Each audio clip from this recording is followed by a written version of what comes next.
from 7 to 9. When you see that notification, we about to go live. Hit this track and do you dance like you Karen Lacey. Run it back and turn Matthew to the house, baby. It's Tingle and Co. From 7 to 9. Come keep with the show. It's a new era. Let's get it, let's go. From 7 to 9. It's Tingle and Co.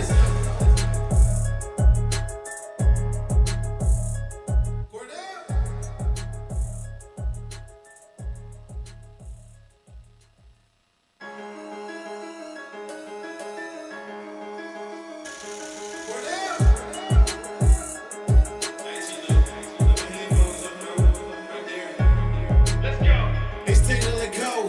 From 7 to 9. Come keep with the show. It's a new era. Let's get it, let's go. From 7 to 9. It's Tingle and Co. What up, Lord? What up, Lord? You can call me him. I'm Shay Dixon in the whip with them RPMs. Gotta pull up to the chat and shit out to them. Not trying to ball like big folk, then get out the gym. Monday through Friday from 7 to 9. When you see that notification, we about to go live. Hit this track and do you dance like you Karen Lacey. Run it back and turn Matthew to the house, baby. It's Tingle and Co. From 7 to 9. Come keep with the show. It's a new era. Let's get it, let's go. From 7 to 9. It's Tingle and Co.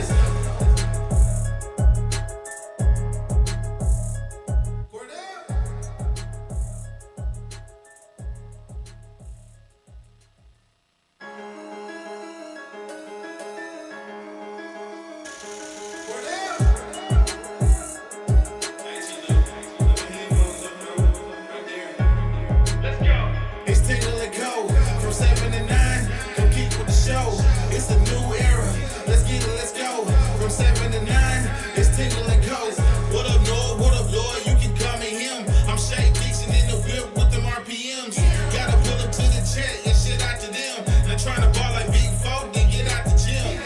Monday through Friday from 7 to 9. When you see that notification, we about to go live. Hit this track and do you dance like you Karen Lacey. Run it back and turn Matthew to the house, baby. It's Tingle and Co. From 7 to 9. Come keep with the show. It's a new era. Let's get it, let's go. From 7 to 9. It's Tingle and Co.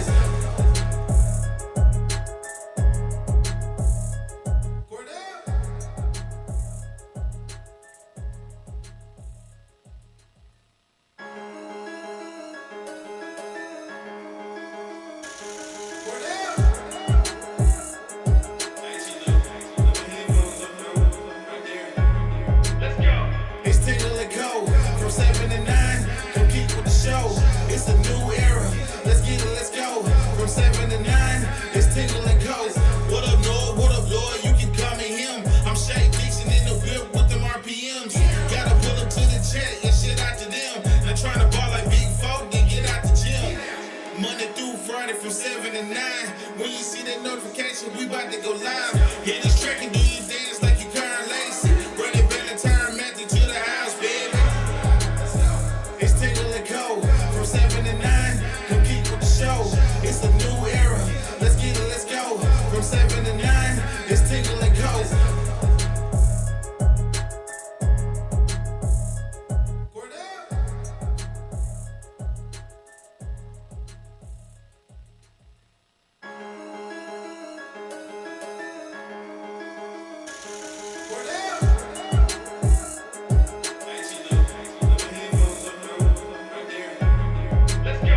It's Tingle and Co.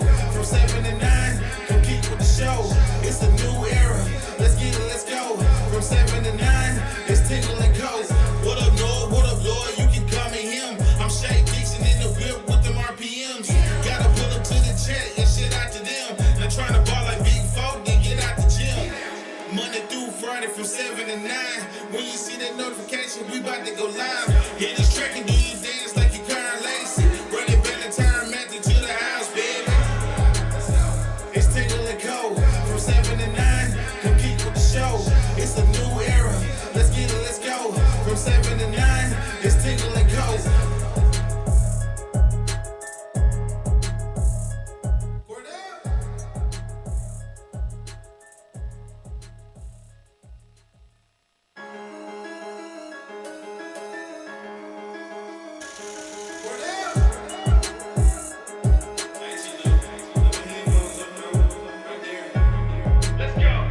We about to go live. Hit this track and do you dance like you Karen Lacey. Run it back and turn Matthew to the house, baby.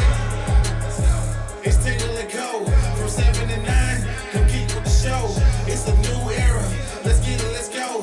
From 7 to 9. It's Tingle and Co.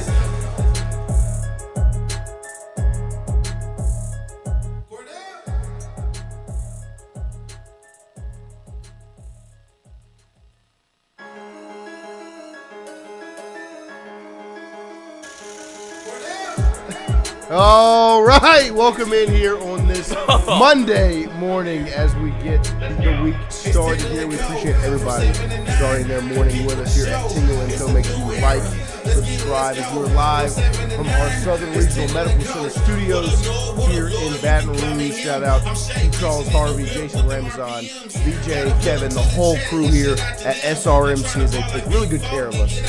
They love to pop in right after the show, come hang out with us a little bit, talk some ball. We'll make sure one day we'll get them to slide in early enough that they can get on a microphone. Right. But we'll see. We appreciate them. And don't forget, every single day we're brought to you by CAS. All about inflatables, all about holiday lighting. F45, AJ Sports Cards, GoMart, Wardo's, everybody's Red Six Spice, everybody that takes care of us here at Tingle & Co. We appreciate. And we will have Cooking with Ro coming out today. So Rohan, I think, is planning on making his way in here at 8:30 this morning. He also cooked up some jerk chicken wings with Lloyd's mother. Right before Thanksgiving. And we got that recorded, uploaded, and it'll go out on our YouTube channel today. You can learn how to make some jerk chicken wings from everybody's favorite LSU quarterback, Rohan Davey. But everybody in the studio this morning, Christian, Wyatt, Lloyd, good morning. Good morning. How are we doing? Good morning. How are we doing? Finals week, huh? Yeah, I know. It's been kicking my ass. Yeah. Had to miss the Saints game yesterday. And the Saints won. won, so you can won. never I know, watch again. so I guess I have to study every Sunday now for eternity. But yeah, Forever. 50 years old. Like, I'm gonna try during a Pels game. See if it works during a Pels game. Yeah, I got you. That would make me real happy. I got you. I got you. Lloyd, how are you, sir? Excellent, sir. Long time no see. I know. It's been a minute. And that's what makes so much sense. We obviously did our show with Ro Sunday. The Ro Show. The Ro Pizza Show Byron's. at Pizza Byron's, but there's also that patio. And that's Yes. why it was so packed, because all those kids were studying. Yeah, Rev, the coffee shop next door. Well, usually, sometimes when I get there, I'll sneak in and get coffee. I bet you do. And but I walked in yesterday and I was like, oh my gosh, It was packed to the I gills. never understood how kids go to study. Like only place I can study is my bedroom. Oh. And like I don't know why. It's just like I'm in my underwear. Want to come I'm help on my me desk. study? Huh? Huh? And I need help Got with any this notes? I can't go to a coffee shop. I don't do it. it. I studied at a coffee shop. I can't do that. I've never gone to the library. I couldn't even find it. I have no idea where it is. I know there's people that bitch about that. It's like they're spending $180 million on coaches and the library's leaking. Like, well, who goes? We all have the internet. I don't need that crusty ass book. Mind you, I go to the library sometimes in between classes. smells but weird that's in just there, to play I've on my heard. phone because they have good Wi-Fi in there. Oh, Just to play on my phone. Yeah. distract everyone else. I turned my volume down. You know, Oh, you just see this? 6'7", right, guys? Oh. That is not what I do. we appreciate everybody getting in here and starting their morning. Blake with us. Baker staying. Good morning, Slat, Glimmer, Sabrion, Kenny, Jules, Andrew, Brian, Cordell. Everybody getting in here early this morning as we are live every single morning, 7 to 9 a.m. A busy show because it was a busy weekend. When we got off the air on Friday, it turned into quite the weekend of football, announcements. Obviously, they closed out the recruiting class on Friday, got Lamar Brown locked in and signed. The number one player in the country is going to be an LSU Tiger as he's officially signed with LSU. And they put together the Avengers of a defensive line class with Trenton Henderson, Deuce Geralds, Richard Anderson, and Lamar Brown, which is where football games are won. We said it yesterday with Roe. You win in the trenches. They still got to get one side of the trenches figured out, right? Mm-hmm. They still got to get that offensive line figured out. But the class they put together at defensive line is beyond impressive. And like we said, if you use the 2022 recruiting class as reference, you need those foundational pieces, right? In 2022 for BK, it was Mason Taylor, Will Campbell, Emory Jones, Harold Perkins. They have their fingerprints all over the Brian Kelly era. They were huge as freshmen, sophomore, juniors, and even Harold Perkins as a senior, or redshirt junior technically. You have this class for Lane Kiffin as the foundational class, and it includes names like Deuce Geralds, Lamar Brown, and Richard Anderson. Richard Anderson, whose Edna Carr Cougars dominated against Catholic, I think forced 3 turnovers, and will be in the Dome this Saturday against St. Augustine. 2 Catholic League schools, St. Aug versus Carr. I've seen Leonard Fournette all over social media talking to the Carr folk. Letty's going to get disappointed because they already got dog walked once this year. And I don't know how much trash I would talk to Edna Carr because that football team is Leonard never, his senior year, they didn't go. They lost in the semifinals because I was working for the LHSAA that year, and I was like, oh, at least this is kind of the reason I'm doing this. And I was like, oh, I don't get to see Leonard. I did get to see the Edna Carr team with Speedy Noyle. Right. Who was it? Gerald, the defensive lineman that didn't. Yeah, neither of which came to LSU. So it's a bad year. But the game was cool. They lost, which was shocking. Yeah, Speedy Noyle was their punter, and he had free will, free reign, right, to take it whenever he wanted, and he'd made some terrible decisions. Like 4th and 22 on their own 10, and he's like, "I'm taking off." It's like, and I was like, I don't blame. Like, I don't even know if he can punt. Yeah, I mean, because he never did it. If my name was Speedy Noyle too, I'd be doing the same thing. And so I was like, oh, and I was trying to convince myself, I was like, well, he's going to be a Tiger. So like, these are good decisions. Right. And I was like, oh God, what no football IQ. Yeah. Good miss. And Gerald, what did I say? Willis. Bad attitude. Threw his helmet, kicked his helmet. I was like, well, I like that passion that he went to Florida. I was like, Doesn't no. have chest. Would be a better Not wide a Tiger. receiver. Yeah, it's a wide receiver move. Yeah. But yeah, Carr versus St. Aug in the Dome. It is a 3:30 game on Saturday, I believe, the final game of the weekend, and I believe that it is going to be rocking. It might be the biggest crowd the Dome's seen this year for Carr St. Aug. It's going to be packed. To the gills. Do they play Carr St. Aug in the Dome usually? No. I mean, but this is the state championship. Yeah, well, Aug or Carr and American Heritage have it too. Right. They Which played that was in the Dome probably as well. huge. It's going to be a huge weekend of high school football this weekend. But the news that transpired over the weekend, the big news, as Lane Kiffin is starting to round out his coaching staff. Still a few question marks at some specific spots. But the biggest question mark has been answered. We talked about it all through this process, kind of the process of before you hired Lane Kiffin, but definitely this past week after the Lane Kiffin hire was really what would happen in a perfect world is you just wipe out the offensive staff, you redo that side, especially if you bring in a Lane Kiffin, but you just keep defense as is because you kind of figure that out, right? Like you had some question marks about the defense after 23 because it was disgusting. You solved all those problems and you saw how well they played this past season. It was like, well, I don't really want to ruin that, right? When you looked at it, you didn't want to bring in a new coach and wipe that staff out. Well, you sat and you looked at it, it was like, how realistic is it for Lane Kiffin or whoever to come in, bring in their offensive staff, and just leave the defense as is?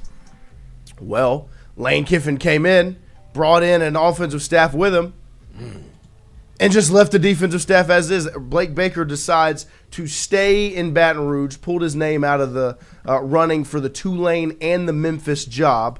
And I really think Tulane was the main player there. I don't think Memphis was really as much in the conversation.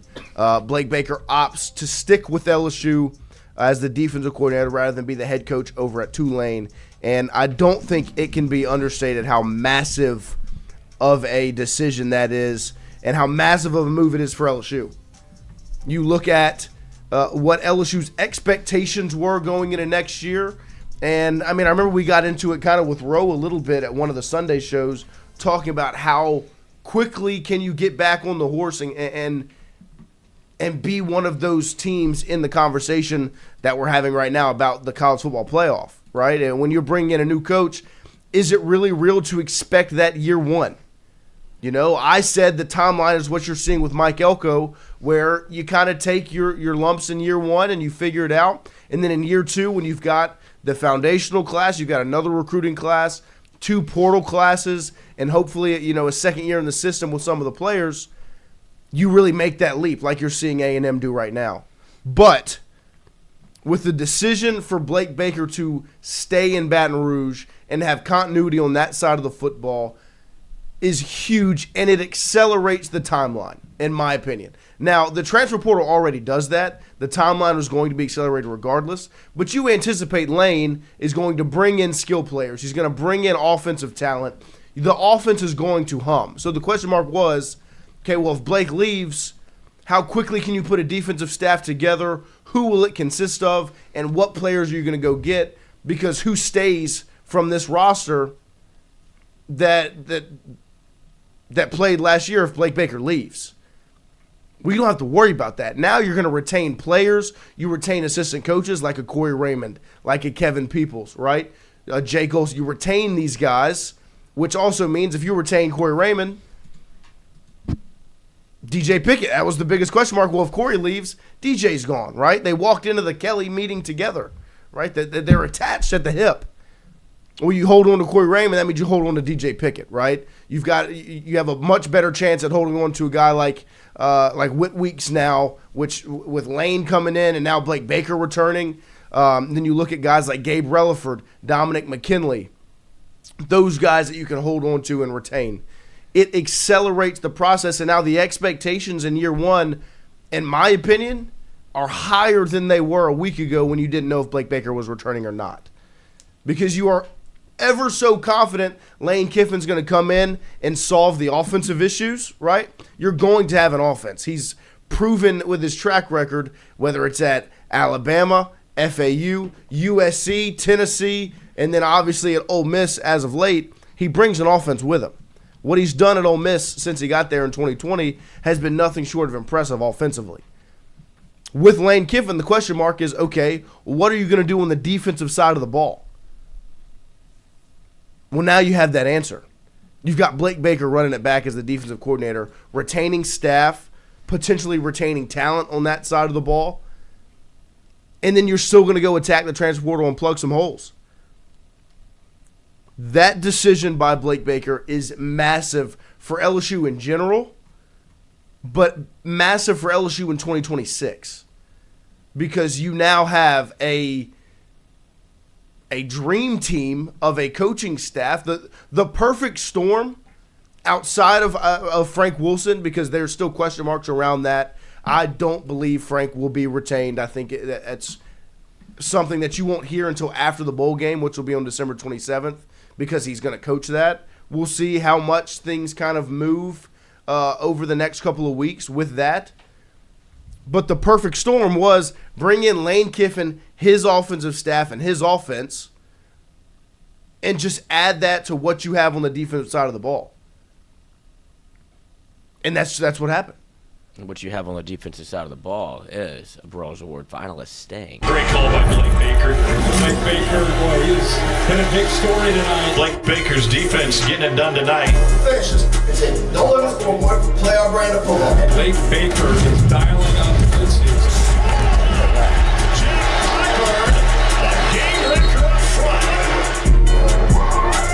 Hey, they're gonna give you the ball now. Keep taking it. I would think Blake Baker sensing blood in the water. Just has a really cool and aggressive scheme that kind of big as a defensive player is so fun to play. Well, this is It's a great call by Blake Baker.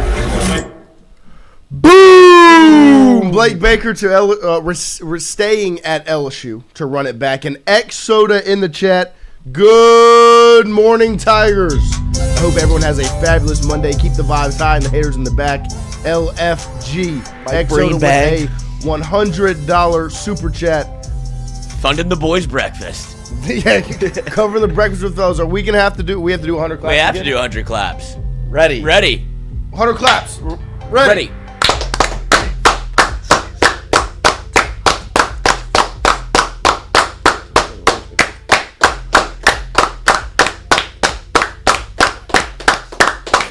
Ready. 1, 2, 3.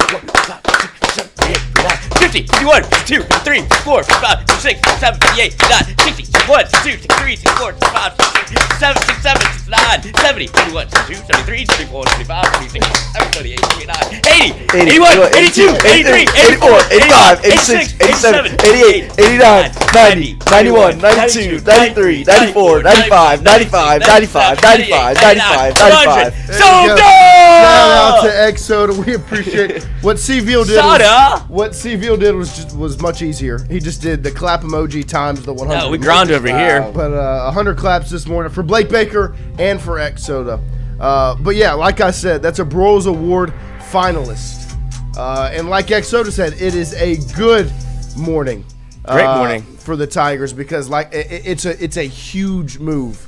Rotating Blake Baker. I do not think you can understate how big of a deal this is. Not at all. Because we were wrapping our heads around, I mean, the Tulane thing makes a ton of sense, right? He's Right. the, alma mater. It's his time to make.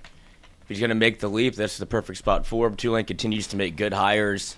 And then you look up, and it's Lane Kiffin's going on game day. You're like, oh, okay. Then you look back up, and he's like, couldn't go on game day today, boys. You're like, oh, something's happening. Something's in the works. And he puts out the tweet, had to add some recruiting to do. Blake Baker back on staff.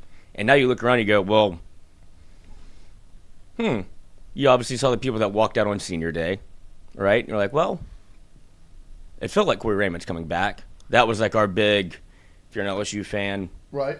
that was like your coup that you're like, okay, at least Corey Raymond, that means DJ Pickett. All right, that side, the back seven is going to be like the back corner safety is good. They'll be able to recruit that part. You saw who was signing, and I was like, okay, Corey Raymond is coming back. But then you look a little deeper, and you go, why was Blake Baker in all of these meetings with all of these recruits if he's going to leave? Right. And so then you see the Memphis offer, like, he's not going to Memphis. The Memphis offers him like $1.2 million. Yeah, I like, mean, LSU's paying him $3 million. And then you start doing the mental weave, which we kind of said, which was, why not do it the Kirby Smart route, the Dan Lanning route? Right. Stay where you are. You'll be able to jump from Power 4 to Power 4 instead of having to go coach at Tulane, and you're coming off, what, Tulane's in the college football playoff? Where do you go from there? Like, you have to keep those expectations.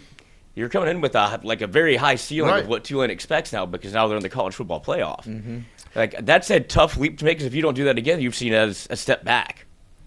So stay at LSU, and now you have Lane Kiffin, a defense that you know, and the player you know, and the personnel, and the money to go get more personnel. Like, you could do what essentially Kirby Smart did if you want to be a head coach, or you could just stay at LSU forever. Right. Because I don't think it was a case of, because I saw, there's some Tulane fans that have their feelings hurt about it, are upset because, I mean, they essentially, like, they were in the same place as us where it's like, makes too much sense. Him becoming the Tulane head coach. Like, it works, right? When you think about it, it makes a lot of sense. But it didn't happen. And so then their mental gymnastics they did after he decides to stay at LSU was, oh, well, he's scared of the smoke anyway. He didn't want he's the pressure around being the guy. He just wants to be a follower, not a leader. And I don't think that's the case. I don't think it's a case he's of just perfectly set up at LSU to make the leap now. Running away from the pressure. Right, because truly at Tulane, is there pressure? Yeah, to win the American Conference. Okay, at LSU, there's still pressure as the defensive coordinator. I think the biggest thing that played a part in it is he went from Miami to LSU for 1 year, and then to Missouri for 2 years, then back to LSU for 2 years. Then he'd be going to Tulane for potentially not that long of a time, whether he, if he's successful when he gets the stepping stone opportunity, okay, well, then he's at Tulane for 2 years, and he's got to move somewhere else. When really, in reality, like we said last week, you can take the same leap in 2-3 years as the LSU defensive coordinator that you can as the Tulane head football coach. Because the Tulane head football coach is a stepping stone position. Willie Fritz used it to get paid at Houston, who LSU will face on December 27th, the Texas Bowl. John Sumrall was at Tulane for 2 seasons. Mm-hmm. Like he was here for 2 years, takes the Florida job, gets a raise. So yes, there is it works. If you're the Tulane coach, you can get But if you're the LSU defense coordinator, you can also get the same nods, right?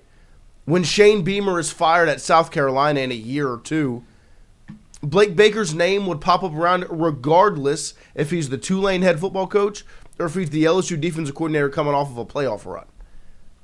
And that's when you look at where LSU is right now. If you're Blake Baker, you look at the potential of what it could be if you come back. Think about it. Put yourself in Blake Baker's shoes for a second, or his cleats. That's right. The pressure that you just had to play with, right, and coach with last year on defense is now gone. Now, there's still pressure. He's still going to perform and do the same things, but you don't have to hold teams to 10 points. You don't have to win against Western Kentucky where you hold that team to 3 points. They're gifted 7 at the end on a scoop and score, right? You don't have to hold Florida to 10 points or South Carolina to 10 points or hold Ole Miss to 24 and lose, right? Like, you don't have to get back-to-back 3-and-out stops against Vanderbilt in the fourth quarter and have to go back out on the field. You don't have to get a forced fumble against Ole Miss in the end zone, 3-and-out, -1 yards, and 11 seconds of offense, right? You know that pressure's gone. It left the second you hired Lane Kiffin, right? So you bring Kiffin in, there's your 30 points. I mean, he's a walking 32 points a game. And so then if you're Blake Baker and you sit back and you look at it, okay, what I just did on defense, why can I not do that again with an offense that's competent, right? The potential of what this could be is unbelievable. Blake Baker's defense, which I mean, I don't have the final tally, and there were some games where it was questionable. You know, the A&M game was bad. The Vandy game, there were some question marks around it. But down the stretch, when you look at when Blake Baker got rejuvenated, when the bad man was out of the building and the energy was back, and Blake Baker had his energy back, they hold Alabama to 20 points. Alabama scored in like one quarter of that football game. They hold Oklahoma to, 17? I mean, they put you in position to win 2 football games against college football playoff teams. But the offense was incompetent. Well, that problem solved, right? That's why you bring in Lane Kiffin. So if you look at 2026, it's the perfect marriage of Lane Kiffin and what he can do offensively and Blake Baker and what you've seen defensively. So if you're Blake Baker and you sit back and you look and be like, I only have to hold people to 24 now? The pressure's not on my players to get into the end zone. Harold Perkins doesn't score on a pick six, and it's like, well, now we got to settle for 3. Oh, or they won't get that either. That was our only chance to score a touchdown because the offense can't do it. Well, that problem is gone. And so if you're Blake Baker and you're looking at that, the ceiling is not there. It's gone. Like it could be magical what can happen with a Lane Kiffin offense and a Blake Baker defense. With the continuity of returning coaches and players from this past roster, plus they're still going to go spend that money in the portal, right? I mean, think about what you have returning at the DB position. You got P.J. Woodland. You have D.J. Pickett, right? You've got a guy like Deshaun Spears, who's been really good this season. The linebacker spot, you potentially bring back a Whit Weeks, a Devon Keys, those freshmen that have been, Jaden Breaker. So many of these pieces you can hold on to. Plus, you're still going to go out and spend that $30 million or whatever dollars you've got in the portal. This is what you were dealing with last year. And talk about the frustration with which Blake Baker had to coach with. Like, why would I, if you bring Brian Kelly back, there's no world in which Blake Baker does not take the Tulane job. Like, I'm not doing this again. Where our offense is 117 in the country in points per game. My defense is 16th in the country. Like, can we marry some complimentary football here? I'm going to give up 10 points and lose? I'm going to give up 20 to Alabama and lose? What are we doing? And you talked about the A&M game, that was the one case in which you saw the defense feel the pressure of we have to go do everything. And it led to big plays on the other end because we're not going to score. Well, relative to or in terms of relative to or in terms of complimentary football. You know, it only takes one play. We won the game. No, the defense won the game. You didn't do fuck all. No. So Marlon Berry did fuck all, but well, that might be the last we see of him. But anyway, defense. Like, look at where you're ranked on all these things. Look at your opponent's red zone scoring, and look at your red zone scoring. That tells the tale of what LSU had to do all year. Certainly defensively is, like you'd say, bend but don't break, but that's just a good defense. And now all of that comes back. I would imagine that. Look, Whitweeks has a decision to make. Perk has a decision to make. Perk's leaving, but I would imagine Perk staying. is leaving. I would think Witt staying. Right. And then you go down like DeMarcus Cooley. It has a decision to make. But DJ Pickett, that's Corey Raymond. You would think that staying. PJ Woodland, Corey Raymond, staying. Spears, staying, playing, starting. Sophomore, right? You're right. So and then on top of that, Don McKinley in the middle. And what you just recruited, that's a hard thing to walk away from. Right. And on top of that, you've got money to spend in the portal. And now majority of that is going to be spent on the offensive side of the ball because you've got a lot of positions. You don't have a quarterback. You've got to potentially add some, wide receiver guys in the wide receiver room, the running back room potentially. You hope you hold on to a guy like Trey Desiree, but you still want, an actual big body tight end to bring in and be able to handle some of those things. Offensive line room, you're going to have to spend money in. Like, you're going to spend money in the portal. But if you don't think they're still going to go out there and snag, a couple of pieces here and there defensively. Who wouldn't want to play on that defense? Right. Well, you just saw if AJ Halsey if I'm a cornerback, right, going in the transfer, and that's a position they don't really need to add. But if I'm really anybody, and I'm hitting the portal, and I look at what they did for Mansour Lane and AJ Halsey last year, right? We're the top guys in the portal. That was the top safety and the top corner in the transfer portal. If I'm a guy and I look at Bernard Gooden, what he did, right, the top defensive tackle in the portal, I'm going to be like, okay, well, they went to LSU for 1 year and their draft stock shot up. And not only that, they played really good football. Like that scheme. Right. Like, would that not be fun for what I could go do there for Blake Baker? The expectations for 2026, I think we're going to be high regardless. People weren't going to be happy if you go 7-5 again, or if you go 8-4, or they were going to still expect 10 wins. But I do think there was a bit of leniency around it because of potential you could had to have replaced a whole defensive staff. It could have been kind of a wholesale change, and things would have looked a little bit different. And so maybe there was a little more leeway. Now the expectations are high for 2026. And I know I'm saying it on December the 8th, 2025. The season literally just ended. But there's no way to look at next year, to look at this staff and the way it's shaken out over the last week and not have high expectations.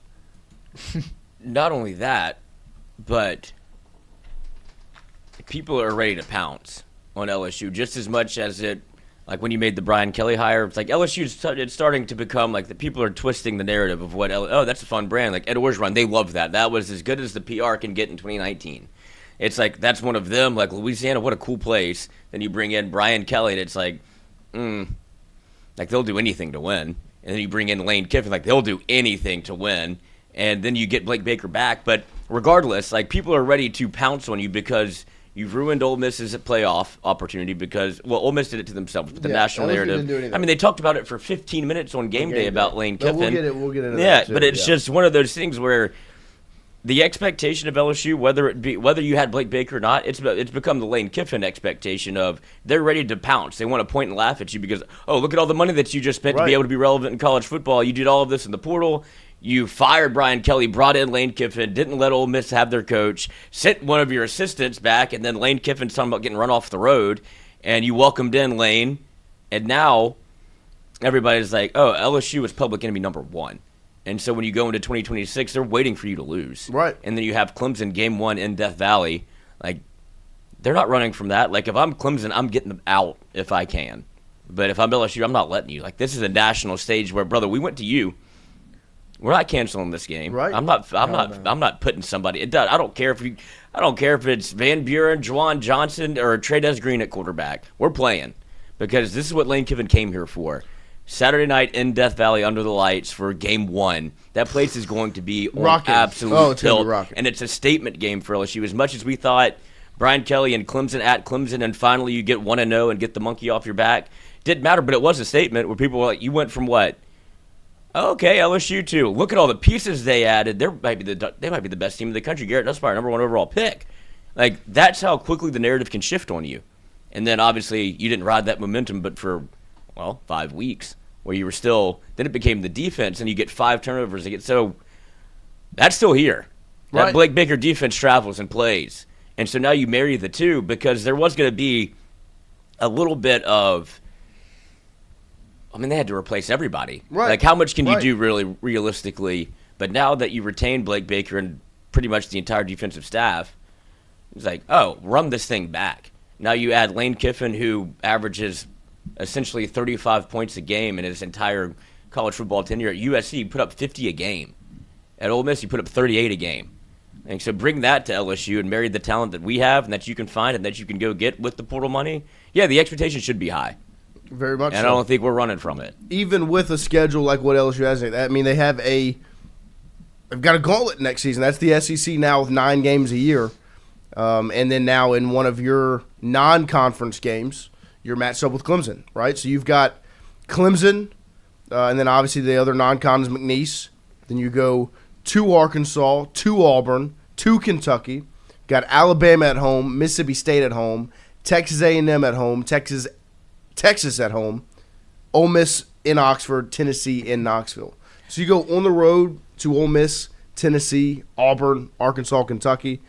But, I mean, you're facing a Tennessee team. What are the chances? An Ole Miss team, an A&M team, a Texas team, an Alabama team. Like, what are the chances that the schedule flips the way that it does? We haven't played Tennessee in years. Right. LSU hasn't played Tennessee in years. And then you get Lane Kiffin to be your head coach. You At have Tennessee. And you have Ole Miss at Ole Miss, and then Tennessee. It's in Oxford and in Knoxville. And you have Lane Kiffin. Yep. Like free smoke tour. Lane Kiffin's going to be – it could be like he could run for governor and win if he's able to just go take out the entire SEC. Right. But you finally have a coach that feels like that embraces that and wants it, as opposed to – it felt like such a struggle with Brian Kelly. You have no idea what you're going to get, except he got skinny. He pounded the podium. You're like, this thing is a joke. And now it feels like I embrace the opportunity to go to Ole Miss and play, instead of being like, when we go through the schedule, like, you got to go up against Lane Kiffin. You haven't won in Oxford in how long? And now It's like, I'm going to go to the game. And to have like the mentality flip, because you finally have what feels like, what did Brian Kelly want? Complimentary football. Mm-hmm. It feels like you now have a head coach and a defensive coordinator that can give you complimentary football. You've got 2 people in Lane Kiffin offensively and Blake Baker defensively who have a reputation and a track record that proves that this is very, very, very likely to be complimentary football. Last season, you didn't have that going into the year. Joe Sloan didn't have the track record. They were a decent offense in 24, but there were plenty of question marks.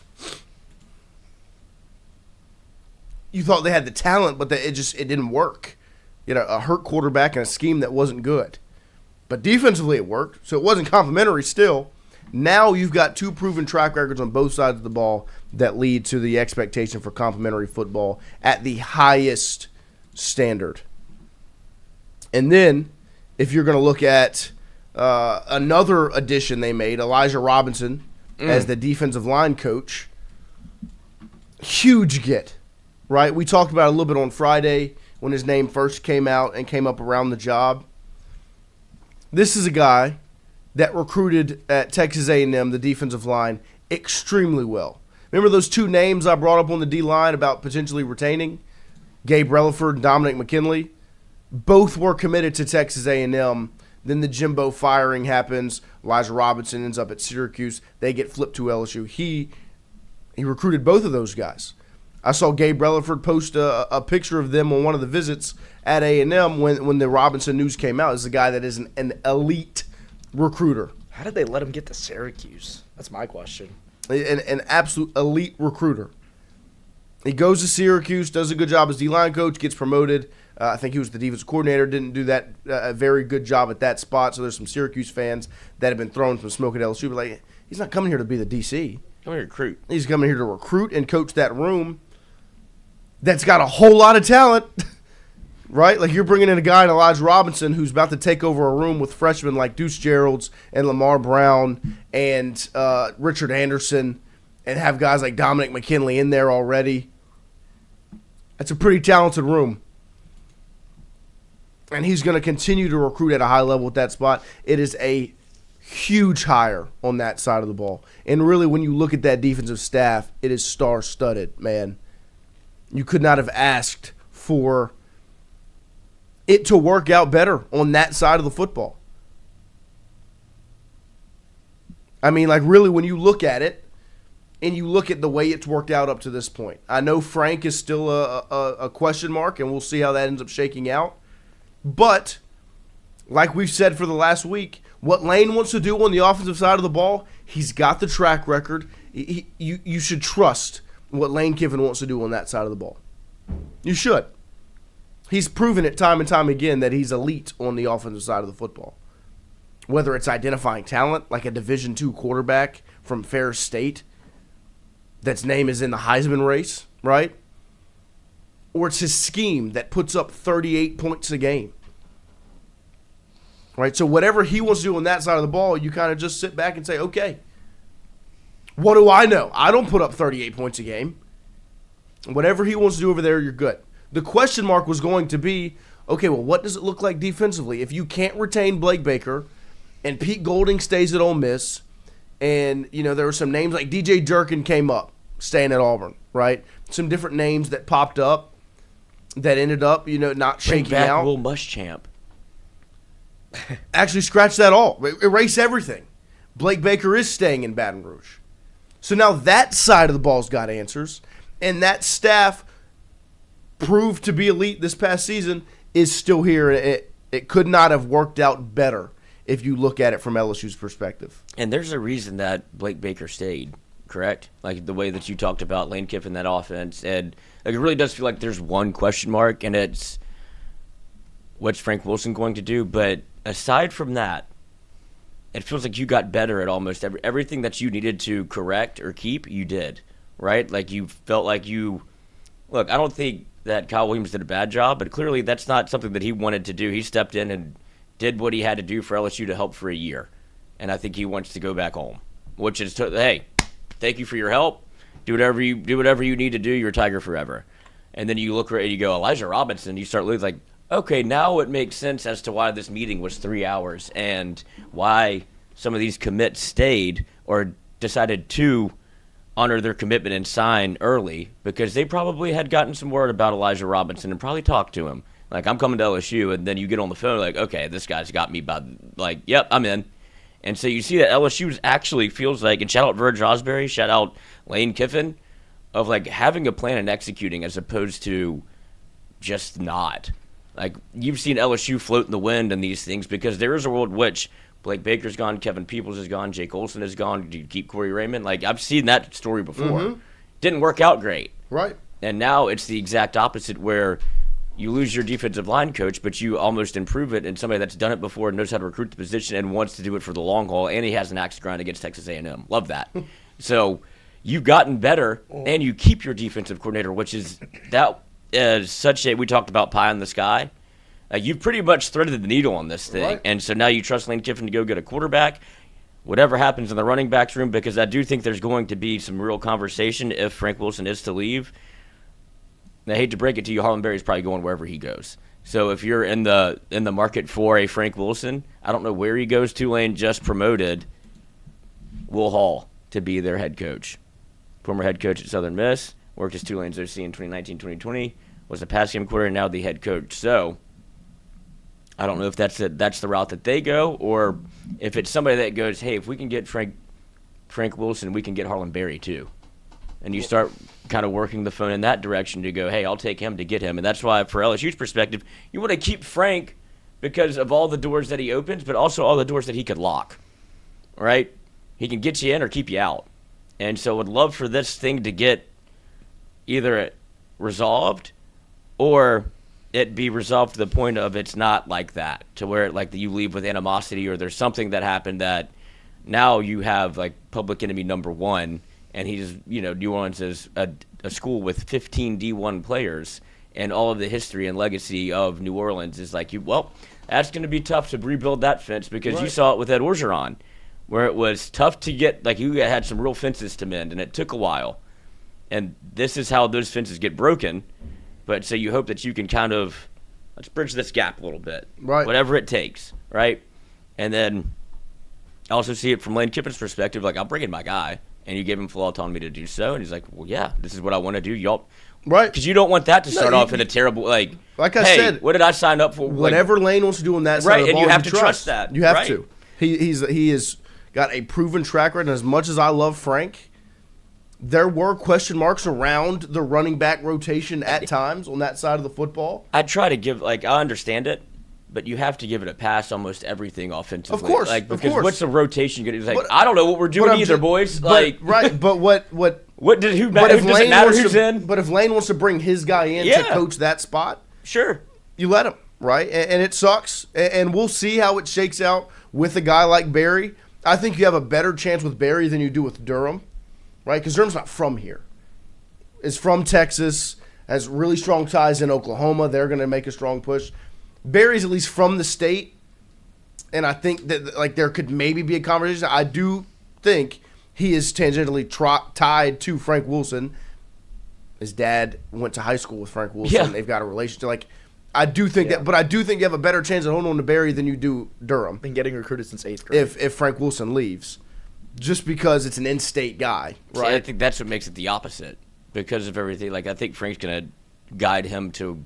Right. Well, it depends where. It also, but like if Frank ends up at Tulane, I don't think Barry follows Frank to Tulane.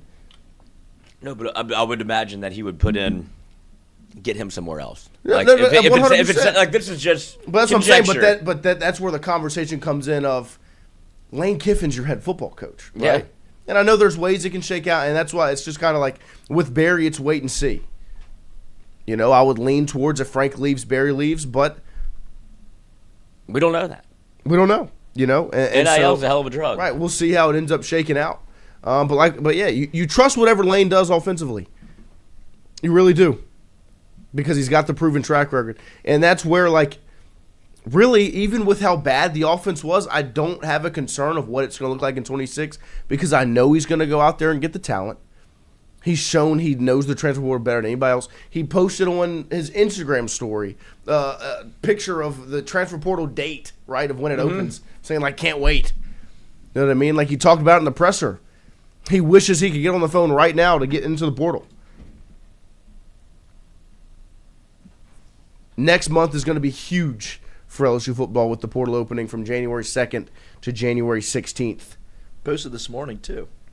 Yeah, he's Posted active ready now. to grind. He's active, and that was in the 2 claps for this morning. That was 5 a.m. Was Lane Kiffin's social media, because he's crushing it. I mean, it's go through just the retweets. You go through the quote tweets. Shout out to White, great job. Got the Lane retweet over there, or quote tweet for the Tingle & Co page. But I mean, he's active, man, and it's fun, And it's also like even just from the fan base perspective, right? Because he's not just quote tweeting and retweeting like media stuff. Like it's like fan accounts and all these people that are the LSU faithful on social media, are getting love from the head coach, even though it's just a retweet. You don't think that goes a mile long?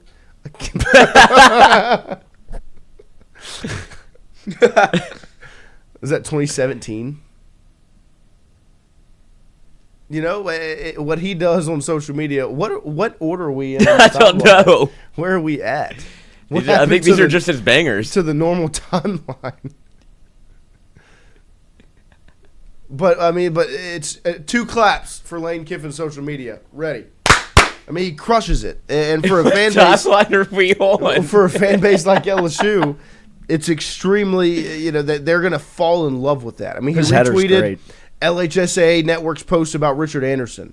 He retweeted Scott Ballard, the LSU board from the Board of Supervisors, the chair of the Board of Supervisors, that said, proud to be chair of LSU board and be part of the team making academic and athletic history at LSU. And then he posted a picture of the LSU football helmet at 4 a.m. this morning. Right? The pictures Lloyd showed you at first were from 4 a.m. this morning.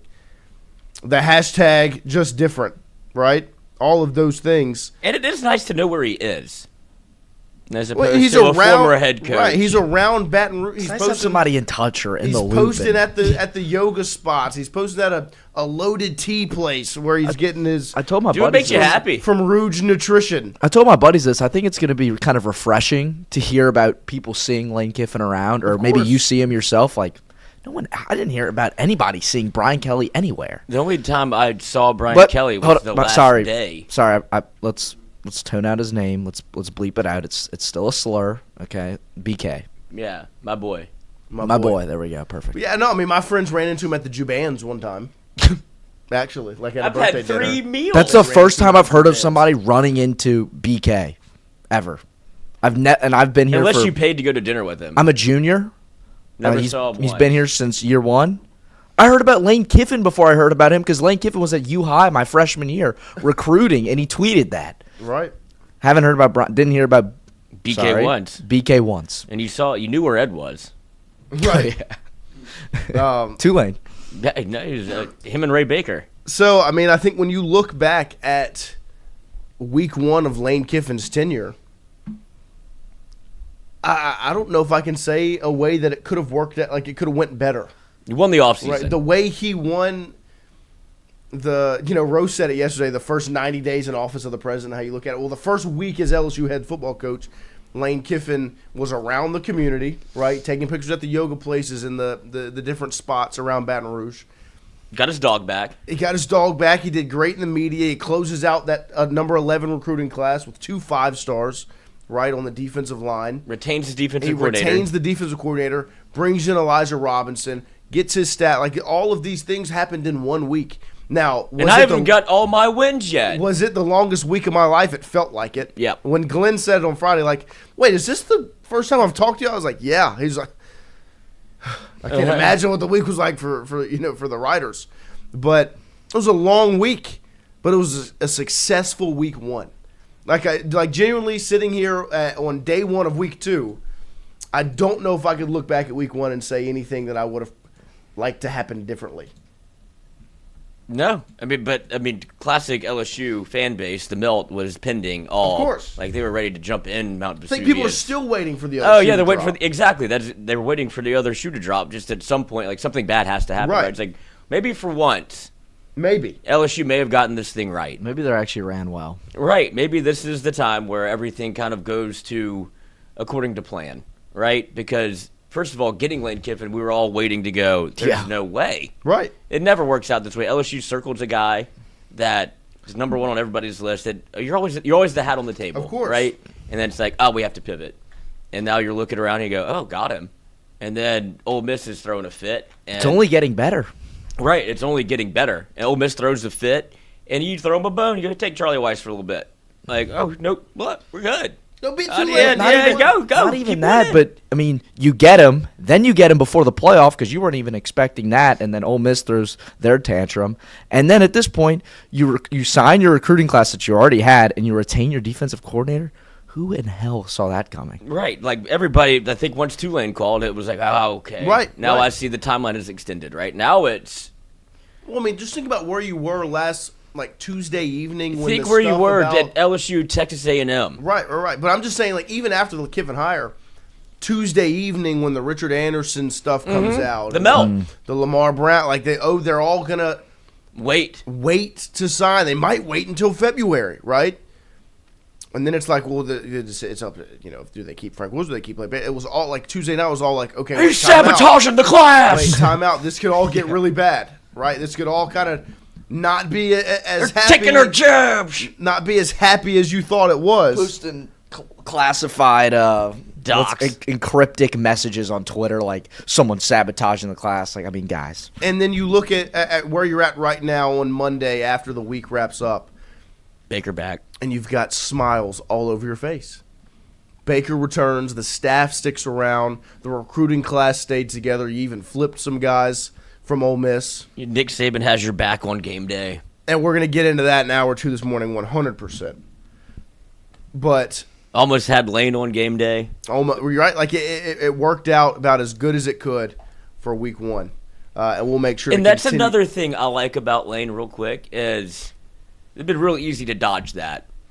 But he said yes first before he's like, oh, shit, we got to get some contracts done. Oh, well, I mean, But he the- was like, I'll go on game the day. The storyline has shifted to that he did dodge it. Right, good. Because we had shit to do. Yeah, we had stuff we had to take care of. No, and look, if he would have actually dodged it, LSU fans would have been like, oh, why is he not going over it? But then it was like, oh no, he didn't do it because he's working. But we're not used to I that. forgot what that was like. Yeah. Don't forget, every single day we're brought to you by AJ Sports Cards right there, 3348 Drusilla Lane, AJ Sports Cards. A great store. Like I really suggest if you're going to go check out AJ Sports Cards, you go in store because they have a great collection of cards, memorabilia, merchandise, all sorts of things that you can go check out over there. But make sure, like I said, this Saturday from 9 a.m. to 4 p.m., we've been letting you know about it for the last couple of weeks. This Saturday is the Baton Rouge Card Fest at Elite Training Academy, 5414 Burbank Drive is where it's at. You can see the poster right there of who you can meet. But they also will, like me and Lloyd went to the last one, it was packed out. They're going to a bigger area this time to show off the different merchandise they have. Pokemon, sports cards, packs, boxes, everything, and memorabilia as well. They had plenty of options to go out there and get. Go this Saturday to the Baton Rouge Card Fest and let them know you heard about it here on Tingle & Co. Go follow AJ Sports Cards at AJ Sports Cards 225 on Instagram and AJ Sports Cards on Facebook. And then go meet Ben McDonald, Harlan Berry, Ethan Fry, Daniel Dickinson at Elite Training Academy this Saturday, 9 a.m. to 4 p.m. We do have to talk about Game Day. Obviously, like we said, Game Day was going to be all about Lane Kiffin when he accepted the invite. Then he ended up not going, and it was still all about Lane Kiffin. They talked about it for, 20 minutes? They talked about Lane Kiffin to LSU. And everyone's trying to play the common answer game, right? They're trying to lean on the side of, well, what is the majority of the country think about this? What's the safest way I can play this? And it's to diss Lane, diss LSU, and go all in for Ole Miss, except for one man, right? One man sat there on live television when everyone was thinking about it one way and pushed back. And you really can, and not to disrespect anyone else up there, I have the utmost respect for everybody that's on that panel, right? I don't hate Pat McAfee even with the some of the disses he made. Right? I have nothing. I respect everyone up there, but you can tell who was the head football coach that's sitting there talking about it. You can tell the guy that's had to make these hard decisions before. Of course, as a former player, you're going to sit there and be like, well, he should stay with the team he's with right now, right? Like that's the viewpoint they're going to have. But Nick Saban, a man that's the greatest coach ever, right? You can tell that he knows how these things play out. That he's got experience when you actually have to make tough decisions and the way the sport has changed. And he sat there and defended Lane Kiffin, defended LSU, and wasn't disrespectful to Ole Miss whatsoever. And Nick Saban deserves 2 claps this morning. Always. He always deserves 2 claps. But this morning he does because he sat there and he defended Lane Kiffin and LSU. 2 claps. Ready. Nick Saban sat there, talked about the recruiting ground at LSU, right? That per capita, Louisiana has more players playing in the NFL than any other state. right? The talent that is in this state, and it's per capita, right? It's not the That's even more impressive. it's per with the population, but per capita they lead the country. And here he is talking about it. Controversy. Well, one thing about LSU, the state of Louisiana, Belichick used to make us do all these projects in the off season. Where did the players in the NFL come from?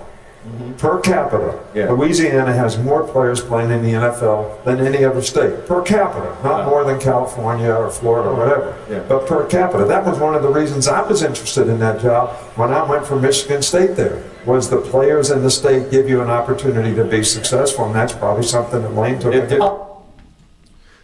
And credit to Nick Saban, right? Credit to Nick Saban for sitting up there and zigging when everybody else is going down the path of this is the easy way. And I will say this.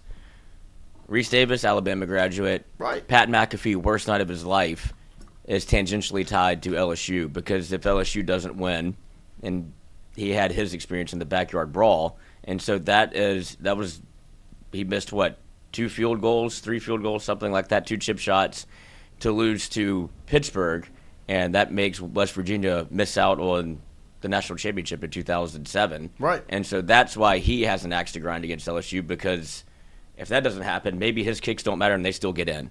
But because LSU won and he was a part of that loss, he looks at LSU, he goes, he just can't think of anything else. So I think that's why he has a little bit, because LSU seems like the type of brand that Pat McAfee would want to tie himself to, not the opposite, where he's having the governor on to make fun of him. He's making fun of Louisiana a good bit because he doesn't like it. But this is the thing. Very easily in 2 years, it'll be different. Could the whole thing change, right? When LSU's cool and fun and they're flying around, they're dancing, and all of these things, when it's cool and fun again, Lane, I'll have you back on the show. Yeah, we'll talk all these things, but it's this idea that's this narrative that's being pushed around this entire situation that just at this point is so laughable. And for people to sit there and listen to Nick Saban, right, the most respected voice in the sport, and to sit there and think that this is some sort of political push from him, and that he's just placating to his agent, and that you're not going to respect what the most respected voice in the sport has to say because your feelings are hurt that your coach left you. Right? You're not going to respect what Nick Saban has to say about college football because your feelings are hurt. And McAfee said something at the end where it was like, essentially, where LSU can get the better talent, but they're not in the playoff, and Ole Miss is, and that's a compliment to Lane Kiffin, right? This idea of the mental gymnastics that Ole Miss has pulled off, that they don't need Lane, is unbelievable. That actually, why is LSU not in the playoff and Ole Miss is? Well, because one of them had the right coach and one of them didn't, and that problem got solved. Why is Ole Miss 11-1 and LSU 7-5? Well, it's because Ole Miss had Lane Kiffin as their coach and LSU had Brian Kelly as their coach. Problem solved. And that's what Lane Kiffin is saying, right? To achieve the major goals, you do that at a place like LSU where there's a blueprint, right? Where there's a trail that's already been blazed at LSU by the man talking about it, right? Nick Saban sitting there talking about a place that he created, right? A blueprint that he wrote. And so to sit there, if you're an Ole Miss fan or if you're just a college football fan, and to disrespect what that man is saying, when really what he says about college football and about coaching in general should be taken as truth always. It's the gospel. That's who he is. He's Nick Saban. He ran the sport. He still does. And what Lane Kiffin did was take an opportunity to get a job promotion, right? I watched a football game Friday night Tulane and North Texas played. Who are the coaches on the sideline? And are they going to be there next year? I'll answer the question for you. For Tulane, it was John Summerall on the sideline coaching. He's not going to be Tulane's coach next year. He's going to Florida. Well, how come he's not getting crucified on national media? Well, because he's still coaching his team through it. Well, whose fault is that? Right? That's because Tulane will let him. Yeah, he was in a Florida polo 24 hours. He did on National Signing Day. Did the recruiting video. He was Yes. on the American Conference Championship game presser in a blue suit with an orange tie. He's Florida's head coach.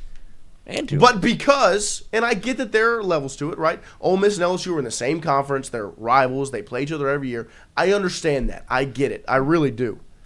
But the reason Lane Kiffin's not at Ole Miss right now is because Ole Miss wouldn't let him.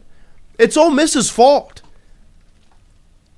Lane Kiffin took a job promotion, and until people get out of their feelings and accept that LSU is a job promotion from Ole Miss, it'll never make sense to you. It won't. Until you can accept the truth that LSU is a step up from Ole Miss, you'll continue to be confused. Mm-hmm.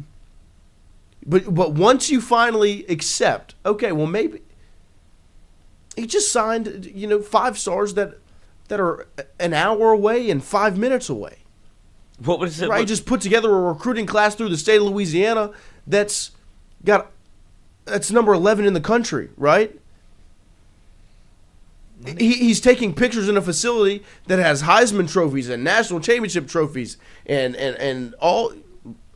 The 3 stars are 4 stars, the 4 stars are 5 stars, the 5 stars are 6 stars. Right? Like, until you accept that LSU is a step up and a promotion from LSU, once you do that, once you accept that it is a promotion, in the same way, essentially, that Summerall is taking a step up to Florida, Ole Miss is taking a step up to LSU.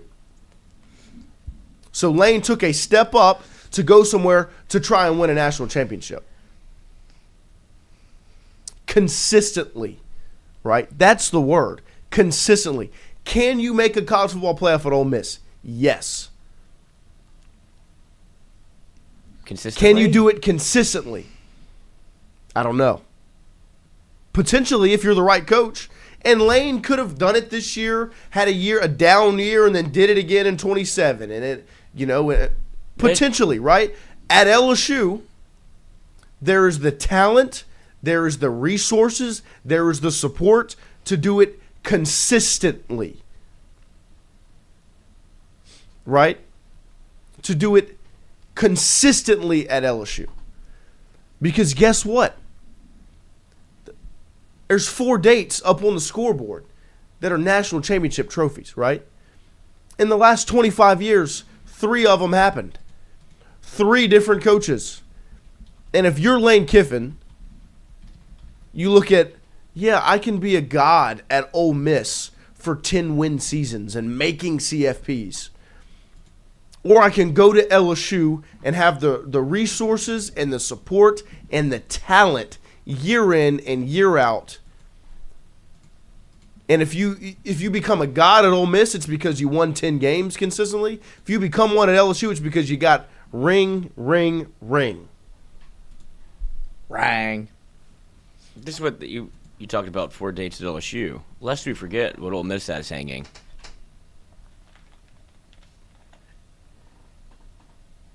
LSU has a 2003 banner up too, right? It's a little bit different. Ole Miss's 03 banner is SEC Western Division champions. And they weren't. LSU's 2003 banner is a national championship, right? It's simple. It's that. It is a promotion. And the reason he's not coaching it through at Ole Miss is because Ole Miss was too big for their britches. And I'm not going to disrespect Ole Miss for making that decision. If you think Pete Golding is the guy, more power to you. Have fun. Playoff Pete, whatever you want to call it. Have fun. Enjoy it. Charlie Weiss can come. He'll come call plays for you. Give you a chance. Right? You got a favorable draw You're as welcome. well. You get Tulane in game 1 in Oxford. Enjoy it, right? There's LSU in 2003.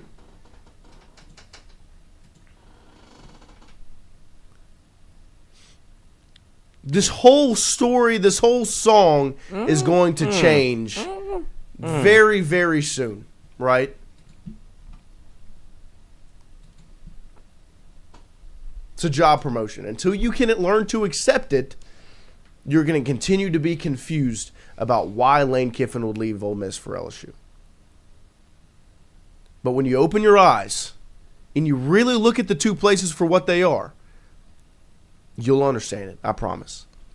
And you would do the same thing. The reason it's viewed the way it is because people won't accept that it's a promotion, and they won't place the blame on Ole Miss for letting it play out the way it did. They created the situation. Lane Kiffin just did what a coach does. Take the next best job. He's a climber. Hopefully. He took a job promotion. But Ole Miss had to give him a timeline. Had to give him an ultimatum. Got to win the Egg Bowl. Egg Bowl. But after that, you got to let us know what you're doing. We have the Egg Bowl. But that shows you what Ole Miss is. I can't get over it, but they've like kind of, as much as they wanted to be too big for their britches, they still reverted back to the mean of what Ole Miss and what's important. It's Egg Bowl first. It's like, you do know what you're on the precipice of, correct? With the one man that's only been able to do it for you? Like, you were, Houston Nutt? What are we looking at here? And then you get Lane Kiffin, who you took a chance on. Right. He comes and you talk about if you win 10 games at Ole Miss, that has never happened until Lane Kiffin, and he did it consistently. Then he won 11 games, and he's won, the most games, and that's the most games ever won in Mississippi. Not just Ole Miss. That's the best team in the state of Mississippi they've ever had. And they go Egg Bowl first. We're not looking at the college football playoff. We need the Egg Bowl. Have to. You win it, and you go, well, what are you going to do? And he's like, got you the Egg Bowl. I'm dipping. Because y'all did this to me. And it didn't have to be a circus. You see the way, let's look through this. You see the way that Tulane handled it, correct? Right. You saw the way that North Texas handled it, correct? All good things. You see the way that James Madison is handling it, correct? Mm-hmm. Everybody but one school is doing it one way. And somehow that's LSU's fault. When they're not involved. I didn't give Lane Kiffin an ultimatum. LSU didn't give Lane Kiffin an ultimatum. You did. How is that Lane Kiffin's fault? If you're going to make me choose, I'll fight. Like, I didn't have a choice in the matter. It's like, what do you want me to do? Well, I'm not staying here, so I might as well tell you now, even though you know. But now I can't coach even though I want to. And the thing, we're all of the same belief that he did want to coach, right? Yes. I know he did. He's still polling. It's for him. obvious he wanted He's to still coach. polling for him. Because you saw the conjecture online of like the Ole Miss team saying like this is what you told, like this is not true, this isn't what you told us. But of course they're gonna it's he said she said at this point. But the way that it played out, and Ole Miss being very much at the forefront of an ultimatum, and it was like he didn't really give me an ultimatum, but of course he would say that while he's still coaching Ole Miss and hasn't made a decision yet. But yeah, there's one team that did this one way, and there's 4 other teams that did it separately. Then 3 of them are in the playoff with the coach that they're more than happy to let leave because they're giving you a chance to win a college football national championship, and you said Egg Bowl. That's on you. Speaking of the college football playoff, the 12-team bracket came out yesterday, and it has led to a lot of conjecture around it. From top to bottom, 1 through 12, it is Indiana, Ohio State, Georgia, Texas Tech, Oregon, Ole Miss, A&M, Oklahoma, Alabama, Miami, Tulane, James Madison. The first 2 out were BYU and Notre Dame, and Notre Dame is the most upset team in the country. As after this came out, they also decided they were going to make the softest move imaginable and opt out of a bowl game. So their feelings are hurt because they don't make the 12-team playoff. And look, I'm not going to say that they didn't deserve to get in. Right? But they didn't get in. Okay? You didn't get in. That's just the way it worked out. You were a 10-2 team. You didn't get in. You're not in a conference. You didn't get in. Because that's the biggest thing is you're not in a conference. That's why I'll never sit back and be upset that Notre Dame's not in, because at some point they're going to have to grow up and join a conference. If they're in the ACC this year, guess where they're at? College football playoff. They're in the college football playoff. I'll go to bat real quick. I understand they're not in a conference, and I think I agree. They need to be made an example of because they need to be in a conference. They Right. need it for their future and for college football's future. But they put James Madison in over them. Well, and look, and that is Because they're in a conference. But that's the way that it's been set up, right? Your conference champions get in. Right. The conference champions get in, right? So the top 4 seeds that are conference champions get in, and a group of 5 team gets in. And so it just so happened that this year it shook out that 2 G5 teams get in. I personally don't like that G5 teams get in because you saw it last year with Boise State getting in. No disrespect to Ashton Genty and them. It's a layup, right? It's the same thing when Cincinnati I think there needs didn't to get be- in and then ultimately got in and Bama dog walked them, right? Like they're trying to make people happy rather than put the 12 best teams There should out be a there. ban on which team should get in. Like I think you should ban. I think Tulane should be able to get in. That's fine, but you should ban every team besides Cincinnati, who's now at a conference, UCF, USF, and Tulane. I just think that you shouldn't make it to where G5 teams have to get in, because if if you don't have the G5 rule, James Madison doesn't get in, Yeah. and Notre Dame does, right? The conference rule, yeah. Right. Well, no, the conference rule is fine. The conference rule got Tulane in. The G5 rule got James Madison in. Oh, that's right. So there, you get the 4 champions, right? This is just from what I believe how it works. You get the 4 highest rated ranked champions from a conference, and a G5 team is guaranteed a spot. 5 highest ranked conference champions. Rather, they made sure to put a little asterisk down here at the bottom left. Right. And so Just so they know, to make an excuse as to Yeah, why. If you because, don't like like, it, this is why. I look at this. and I Conference, look at conference. You're not in one. The 5-12 game. It's gonna be. I'm not gonna watch it. Oh, I will. No, I don't care. I just pencil in Oregon right next to Texas Tech, right? Ole Miss, Tulane. I've watched that game already, right? Alabama, Oklahoma. I watched that game already, and I get it. And I think Alabama wins this time. But I would have just rather first of all, A&M should be 6, and Ole Miss should be dropped to 7, right? Give us games we haven't watched. Just from the don't do it. Just from the perspective of just give me games I haven't watched yet, right? Just just for fun. Yeah, because I But don't think anybody would have batted an eye if you had switched Ole Miss Oklahoma to should A&M. drop too. I mean, But and then let's be Oklahoma. serious. Well, and I think you'll look at Oklahoma a whole lot different when their best win is the game they're about to lose, right? Their best win is a win over Alabama, and then Alabama beats them. It was like, well, really? I mean, why did we even put them here? and right? Alabama still outplayed him in that game. But and I'll also say, being in a conference is what helped Miami out. The ACC would have been left out entirely if Notre Dame gets in. Shout out C.J. Daniels. And so I'm not saying that they only put Miami in because they're in a conference, but I would be hard pressed to think that didn't matter. I think the reason Miami got in is because they won head to head. I think that's the reason why you finally sat back and you said Notre Dame, Miami. Okay, they're pretty similar resumes. Let's figure out what the difference is. Oh, they played. Miami won, right? And was it a long time ago? Yeah. I think Notre Dame's playing really good football right now. I think they're one of the 12 best teams in the country. At some point, these things have to matter. But I don't feel bad for you, right? I don't. Because if you were in the ACC, if you just sacked up and joined a conference and you were in the ACC, you would have won the conference championship game and you'd be a top 4 seed right now. and I wouldn't have to watch. You're not better Duke than play. everybody. Join a fucking conference. Like, it's simple. It really is. They put their nose up in the air at it, though. They're like, we invented this. And Yeah. this Well, is now what you it got got you. fucked. And then what you're going to do is you're going to say, guess what we're not going to do? We're not going to play in a bowl game. We've decided to withdraw our name from consideration. Why don't people hate Notre Like, Dame? how soft can you be? That your feelings got hurt, so you're going to take your ball and you're going to go home.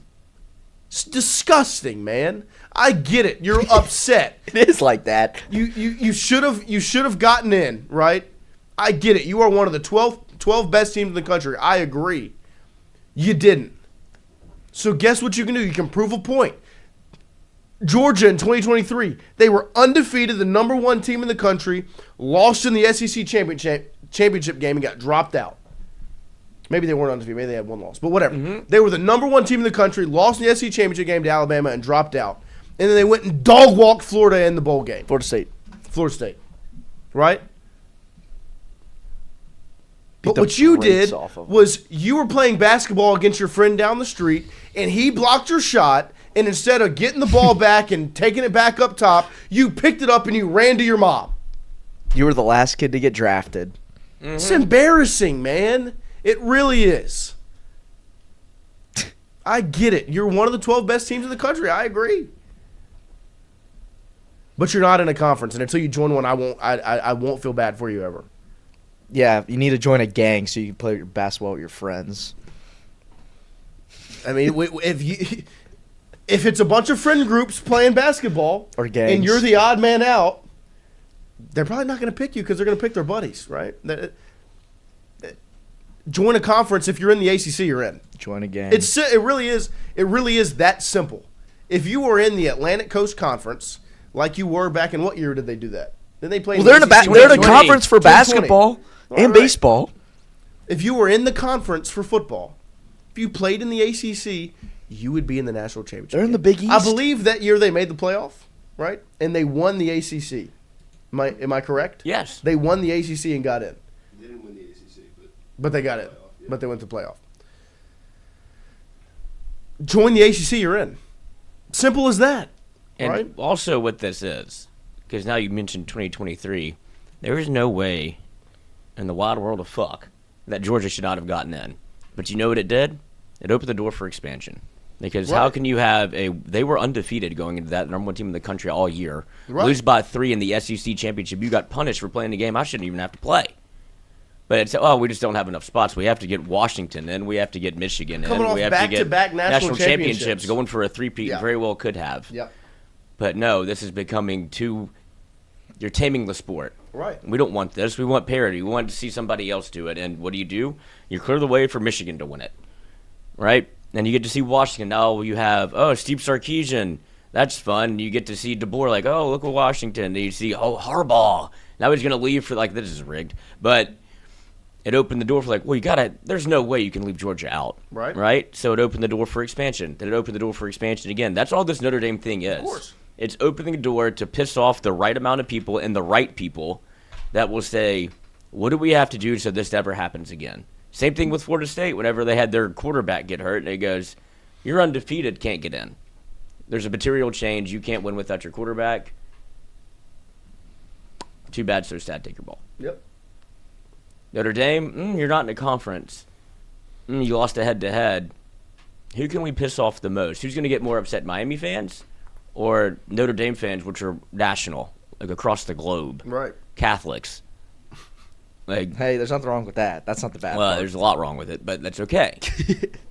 So they're going to go form a petition and pass the hat or do whatever they do, pray, and they're going to get this thing expanded because they're pissing off the right people, and that's just all they're bastardizing the sport, but they're doing it in the way that is very much made for TV, and also if you want to call it Yes, it's smart, made you for can, TV. because you're pissing off the right people. Yeah, and I will say, other than that, I'm intrigued to see how this thing shakes out. I think Miami versus A&M is going to be a good football game. Kyle Field, and look, as much as I hate Texas A&M, Kyle Field for a home playoff game is going to be bumping. I love Texas A&M, That place is going to be rocking. and it's not because it's because thank you. You got me, Lane Kiffin. Oh, yeah, no, I appreciate that. I'm but forever indebted to you, Texas A&M. But You showed your ass, and this is what you got. Texas A&M is going to be Talk about pissing off the right people. Texas A&M is going to be rocking It will be. in for that game. I think even Ole Miss Tulane. I don't know if it's going to be a good football game per se. We'll see. I mean, Whoa. I mean, Just it's going to be the Lane Kiffin Bowl, even though that's what they didn't want to happen. Who do you think they're going to talk about the entire game? No, of course. It's just going to be Lane Kiffin. Oh, look at Charlie Weiss Jr. Lane Kiffin, Blake Baker. On lease from LSU. all New of those coach things. Pete Golding, he definitely wears that visor better than Lane did. Did you see him talk? He's like, I ain't changing shit. Fuck. I'm going to still be me, Pete Golden. I ain't going to no yoga. I ain't going to no yoga. It was like, yeah, Pete, you look sloppy. But then, even Pete, how's your cousin? I think Texas Tech is playing really good football right now. They balled against BYU. They could be the best team in the sport, and we so don't know it. I think Georgia Georgia's playing really good football, but Indiana and Ohio State as well. The top 4 seeds, right? Those are that's what you're looking at. But those 4 are good football teams, good. It's also crazy to look at Indiana's number 1. It's unbelievable. If you'd have told me in 20 whenever before now that this was real, I'd laugh in your face. But I think you're going to get some good football games out of this. I think Indiana versus either Alabama or Oklahoma, I would say Alabama is going to be a fun football game. Oregon versus Texas Tech would be fun. Texas Tech. A&M or Miami versus Ohio State is going to be a good football game. Because, granted to Miami, if they get hot, they're a dangerous football team. The defensive front that they have it's good. is no impressive. Mm-hmm. Now, the biggest thing with Miami is you don't know what Carson Beck you're going to get ever. You don't know what Mario Cristobal you're going to fucking get. Right, Yeah, that's true. And so, they were going to fire him. yeah, This is the third Georgia- time it's come up. I still think about that Georgia Tech game from 3 years ago. yeah. Well, instead of taking a knee, you What are we doing, handed dude? it off. We don't kneel the ball here. Yeah. You don't want to win? Yeah. It's not Madden. You don't kneel it'd the be ball. fun if you went for it. Pussy, you're not going to you're gonna kneel it? It's that's literally what he thought. He's like, what are you doing? Win the football game. I forgot what the kneel play call is called. Just run it again. Just hand it off. Victory formation. I don't feel like going to look need in the Yeah. play options for the kneel, so I'm just going to run it one more time. Doesn't I'll give you matter. one chance. He picked it off, ran it back. Actually won. Yeah, no, that was If I kneeled it, I'll win. It's dude. well, If I wanted to look for the kneel Yeah. play call, dude. I can't believe that's such a fireable offense. Oh It's my gosh. That is Wait, don't get mad about even it. Ed Keep it funny. Orgeron didn't do that. Keep it funny. Keep it funny. It's not- don't get mad over it. That's what he's saying. It's Dude, whatever. It was a unbelievable. joke. You said we won. We played better. It's unbelievable. Just take a knee. Just take a knee. You could have run backwards and fell down. You can do whatever you wanted other than what you did. Just take a knee. You got stripped. Just take a knee. I need it. I need it. Terrible name, Mario Cristobal. Terrible name. It sounds fake. Could have told you that was going to happen. Who's the Duke coach? Manny Diaz. Also Miami. Won an ACC championship before Cristobal at Miami. Because he was at Miami before Cristobal got there. Mm-hmm. Wins it with Duke the other night. Before Cristobal wins one at Miami, which is just crazy. Crazy. And then I do want to have, just for a little second, have the conversation on Bama, right? Because this was some conjecture around this as well. Bama stays put at 9 after the SEC championship game. And personally, it's the right decision. You cannot allow for a loss in a game that the A&M and Ole Miss didn't have to play, right? You can't allow that loss to change the way. You can't let Alabama drop out because they lost a game that other teams didn't have to play, right?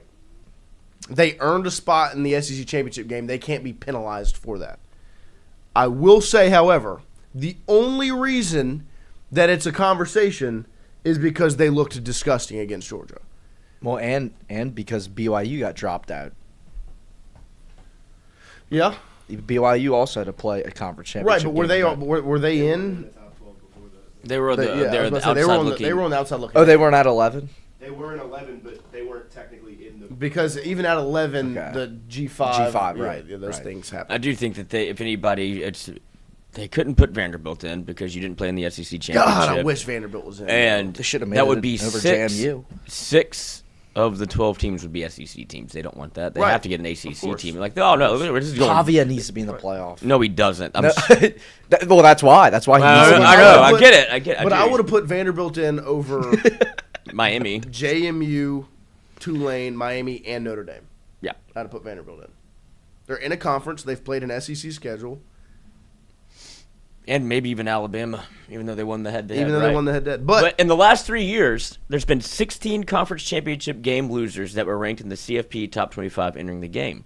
15 of the 16 losers dropped in the next poll. The lone exception, your 2025 Alabama Crimson Tide. Look, I mean, and that's the other thing. If Bama has a chance to get in, they're going to put Bama in. You saw it in 23. That's the most blatant example of it. You saw it in like 2015 or and 16. I get that they won the SEC championship, and you can't not put the SEC champion in. Like, I agree with that. But, I mean, Florida State was undefeated. But what else can you do? This has been happening for years. I've been in 2012. Let's see. And this is the shrapnel. 2011. 2012. This is the shrapnel of still Alabama's brand and Nick Saban, and how it's still these old fucks in the college football play. They were falling asleep watching the games. Of course. We were not sitting there watching the game, first of all. That is when you're robbing a bank, you put a picture of what you think the bank looks like. Yeah. Like Ocean's 11, there's somebody in there. You're telling me they weren't drinking? Right. Yeah, like they were just sitting there? I haven't sat this all right, y'all for just this sit over there long in years. TV's about to pan to y'all. Like, that was probably recorded. Did that? No, it was put just, the checkerboards up. Put the checkerboards up. Yeah. We gotta watch football. And look at the way they were sitting. They were all like stacked in a row. They don't sit what, like that. I mean, they sit there all day like that? You can't even get out to go to the bathroom. I just turned on this Notre Dame Miami game, and I tell you what, Miami's looking pretty good. They were shitting themselves watching actually, the game. that game was played in August. Oh. Really? Oh, what's on now? What month is it now? Oh, I miss my wife. What are we doing here? You know what? That room probably stunk to hell. Where did the checkerboards go? You want to play a little shuffleboard? Get my cranberry juice back. Oh, I gotta change my bag. Where's the bathroom? Oh, help me up. Oh, gosh. I mean, it's a mess in there, dude. Here's that boy. It's unbelievable. But, I mean, it's... All this is setting up is next year it's going to change. That's Notre Dame's head coach. Next year it's going to change. All right. Next year it's going to change. It'll be 16 teams. It'll be 24 teams. I miss Brian Kelly. Where's Sweet Lou Holtz at right now? Right there's got his lipless Pete Golden. Pete Golden, that's the real head Where's coach. Lou Holtz right now? Where's Lou Holtz right now? I can't believe that tie from Pat McAfee was Lou Holtz. Just coach football, man. You're so out of touch. Oh my Notre gosh. Dame football. I don't know how he still has a job. And he keeps winning. He keeps winning. I mean, I guess so. I'll tell you what, they couldn't get the job done in the red zone, though. That gave me PTSD. Watching Ohio State in the red zone. Oh, a couple super chats. I was like, it made me sick. What do we have in the super chats? Cajun curveball. I'm glad Lane didn't go. I think he dodged. Did you see how Nick was happy he left? They were going to ambush him so badly, and I think he would have snapped. You think he's talking about College Game Day? Yep. Well, it would have been interesting to watch the way it would have went with Lane there. I was looking forward to it. Of course, I wanted to hear him speak and defend himself because he'll put people in a pretzel. He's done it to Feinbaum multiple times. Like, I'm coming over here because you don't like me. I'm trying to get you on my side over here. He's not playing the game. The game that you want. He's playing his game. Right. He's not playing the big game that everybody plays. Right. Everybody plays this one big game in those circles. Right. He's not playing that game. If it would have been a normal setup, and it wasn't, I don't know what was up with all of the. It looked like Bourbon Street. Jesus saves. Jesus saves. Jesus. Like, what happened to the funny ones? I guess that is funny, but. All right. If they would have had a Zoom setup, I think it would have been proper. It would have been A+ Lane Kiffin to be able to, when he does McAfee, he'll bring a player on to bring Blake Baker in and be like, "That's what we just signed, boys. That's why I can't be there today." And then Blake, this many million. Okay. LSU just made a huge announcement on game day, and oh my God, okay, this is why you can't be. Appreciate you, Lane. How are you gonna hate me now? I'm over here working, cuz. Right. Wish I could coach, can't buy. Shouldn't have let me go to LSU and stay because Blake Baker leaves. If Lane Kiffin's not able to do what he's doing and be able to convince, a lot of the things that have transpired over the last week only happened because you let LSU get Lane Kiffin a week ago. Ole Miss has disaster themselves. And it's only benefited LSU. Every move and that's the funniest part because LSU is usually the proactive one in a bad way, right? Where they kind of do too much, get in their own way. Well, they freak out. Like, And we have to get rid of. We have to get rid of Will Wade before they look into football. Prepare that Then ass. Just wait. Bill Self has a lifetime contract, and he's done more illegal things than you could imagine in the sport. They pulled down their pants for you. Now all you Yeah. got to do is thwap, thwap, thwap. Belt to ass. Yeah. And it finally was. LSU just said, you know what we're going to do? We're just going to sit here and sit on our hands. We're not going to do anything. Oh, we're gonna play. We are the catch. Finally, LSU is the mindset. Come get me. Like we're the catch, right? We're not.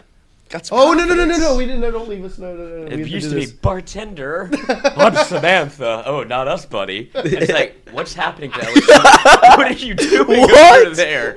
Yeah, hammered at the bar. It's like, I'm nervous. You think we're going to get... Hey, Lane. Jeez, get away from me.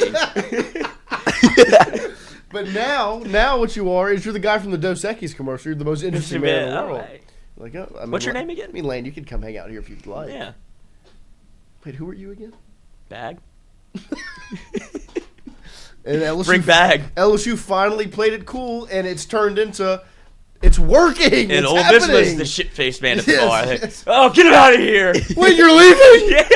No, don't go. Good. Hey, you don't come back. Whatever. I didn't even want you. Yeah. You were even This pretty. bar sucks. Yeah.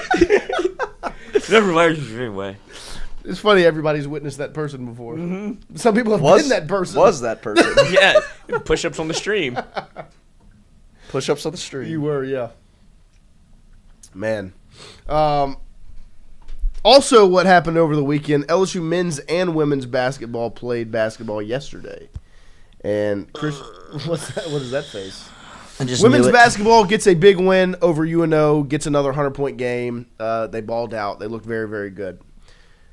Men's basketball, however, had a real opportunity, I felt, yesterday. Yeah. With everybody, it's on ESPN2. It's nationally televised. You're playing against a team that was in the Elite Eight last year in Texas Tech. They're a top 25 ranked team. Your net is at 16. You had a nice win. You grinded out against Boston College, a P4 team.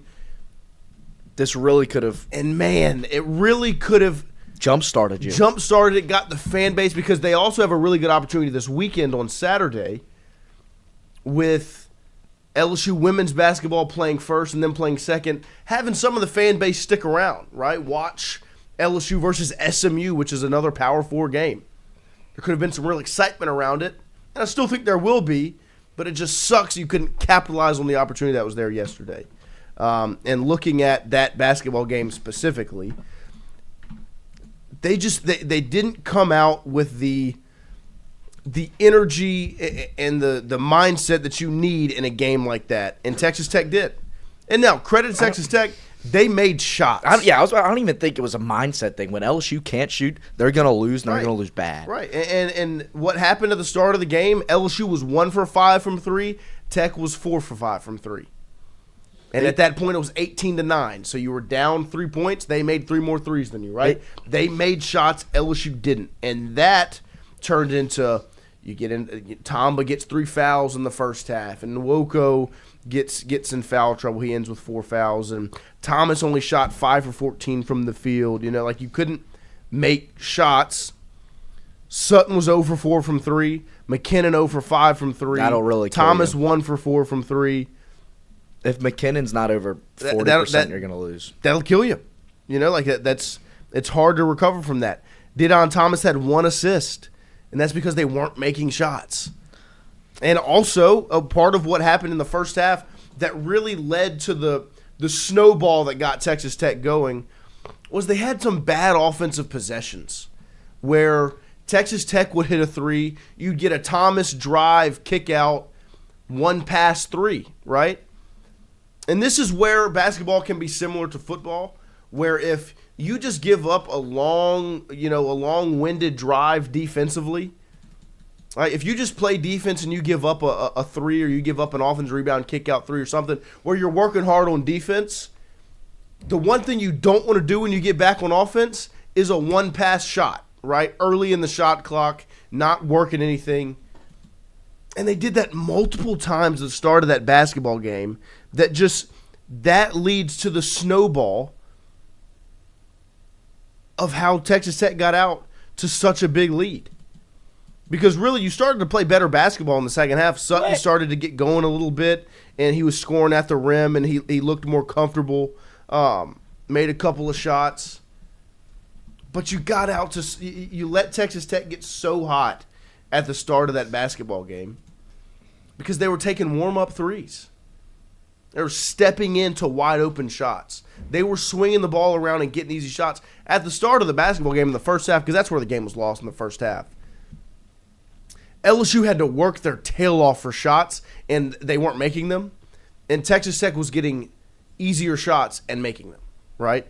LSU was turning the basketball over at the start of that game. Now they cleaned that up, and they turned Texas Tech over a good bit. But there was still some decision making and shot making ultimately is what led to the loss in that game. And when they aren't knocking down shots, they're in trouble. Because they're pretty good defensively, right? Like they're good defensively. They rebound the ball extremely well, right? That's one place they have completely taken a step forward, right? They handle the ball better. They're not turning the ball over a bunch. But defensively, they could be a little bit better, right? But more than anything, you saw in basketball there's a direct rollover from offense to defense, more so than even football. Because we've seen it. We've seen how the offense can affect defense in football. In basketball, it's more direct because when shots aren't falling, you get pissed off, you start gambling on defense, they get layups, right? Or you get lazy on defense and they get open threes. There were some late closeouts that I saw. They were getting caught up on screens instead of trying to work their way over. Right? Or for some weird reason, basketballs and things just swing against you whenever you can't make shots. Uncle Mo. And it worked out that they got out to such a big lead, and Texas Tech was so comfortable in that game. I mean, you really had, once they got out to that lead, you had no chance. Well, it just shows where the two schools are. Texas Tech is on fire right now. Right. Whatever happens, like you went down 21 points at halftime. fucking landmen. Right. God. And so, it comes down to you have to be able to make shots. And really, I would have liked at the beginning of that game to work the offense a little bit more, to not take one-pass threes. I mean, you had to know that this was coming after the way that the last game that LSU played kind of ended. Yeah. A loss was coming. Right. They did You got not look good lucky. against Boston College. No, you got lucky to get away with a W Yeah. there. And it was like overtime, you go perfect in overtime, but it's like you could see how LSU can, like, this isn't. But it was the hockey The school. pizza pie is not completely made. Like, there's still some messes in the kitchen Right. that you're like, okay, I can see how they're going to drop a couple of games. They're not perfect, but That's they're your better hope. than they were last year. But They are they can improved. also do what you just saw. Where it's like, this is awful. They laid an egg. Yeah, And it's fine. It's basketball. you have to improve from that. This has to be a growing experience to compete in the SEC. Because if you play like that, You're going to lose a if lot. that's what it's going to look like when you play against real competition, it's going to be last year. You're gonna get Yeah, I just don't smoked. know how good they are. And so Point guard's good. right, but no, they have the pieces. Like there are the bones to this are there because you rebound better, you take care of the ball better, you just don't make shots, Oh, that's important. and it's very important in basketball Put to the make ball shots. in the bucket. Also, the little college football caveat from Ross Dellinger. A wrinkle from Notre Dame's athletic director. Uh-huh. As part of an MIU, a motion of understanding that was signed last spring, Notre Dame is assured of a college football playoff berth if it is ranked in the top 12 starting next year. If this year's situation would have unfolds next year, the final at-large team Miami would have gotten bumped for number 11 Notre Dame. What? So they have. Are you serious? How does that? Because they needed to get the That's so stupid. they needed to dude. get like the rules passed, and obviously you have to placate for Notre Dame because they're not in a conference. So it's like this is how you do it, and they just continue to make little special rules for them. I can't say. Like they're the richest kid at the party. That's like, I will fucking take your watch so fast, Right. And then you're gonna call your dad. That's just so God. I'm suing. That is so stupid. I'm so glad that didn't happen this year. Yeah. Oh my gosh. Yeah. How does that? It's just it's so stupid. I just Like hope you, that like doesn't I don't happen even know this what year. other How could word you even to be use. proud of yourself? Like, oh, we I signed a definitely- yeah. There's a backboard- handicap spot for you. Exactly. Like, but you're not. Oh, I got a good parking spot. Yeah, like. Oh, I have a fast pass to this line. Yeah. Like, how can you really look yourself in the mirror and be like, "Yep, deserve to be here"? Right. Because You we don't. made a little deal You don't. You made a little backdoor deal. in the back door. Catholic. No, I was gonna say something. I can't say that though. We'll keep it off air. It's just that I don't even know what word to use other than stupid because it's so stupid. It's bad for the sport. It is. Just like I don't like G5 teams getting it. I'm not a fan of it. I don't like it. You're telling me Tulane and JMU are two of the 12 best teams in the country? No. Like, I I would get it. like You're to- trying to make people happy, but that's not what this is about. Texas dog walks both of them. Vanderbilt beats both of them. Notre Dame beats both of them. BYU beats both of them. Like, There's a way to do this. They just don't want to do it that way. Because they don't want to see the same teams play all the time. I get it. So it's like, oh well, this play because you're trying. You know what you're trying at to the do. same- You're trying but to at the hit same every time, trying to hit every pocket of America. We got tired of the Cavs Warriors finals, and Until- guess what? They've sucked since. Like, I mean, I get it. Like, I do. I understand. You get exhaustion from watching this, fatigue from watching the same teams play in it. But what was the best game? But of they're the weekend? best. But they're the two best teams, right? The 12 best teams play. Are they going to look similar each year? Yeah. Also, Tulane, I wouldn't be so proud of myself if I got into the college football playoff the way I did. That game was rigged. Well, like and I the- didn't even. This isn't coming from a betting No, it was perspective. It's disgusting. just watching the game. I was like, we review things all the time and change what the call was, and they're just like, nope, not That- gonna do it. that Like adds you to had the a kick catch interference that they like Right. everybody saw it. It's like, we'll Everybody just go back and change the call. And then, even on that same possession where Tulane steals one, literally, he doesn't get in the end zone.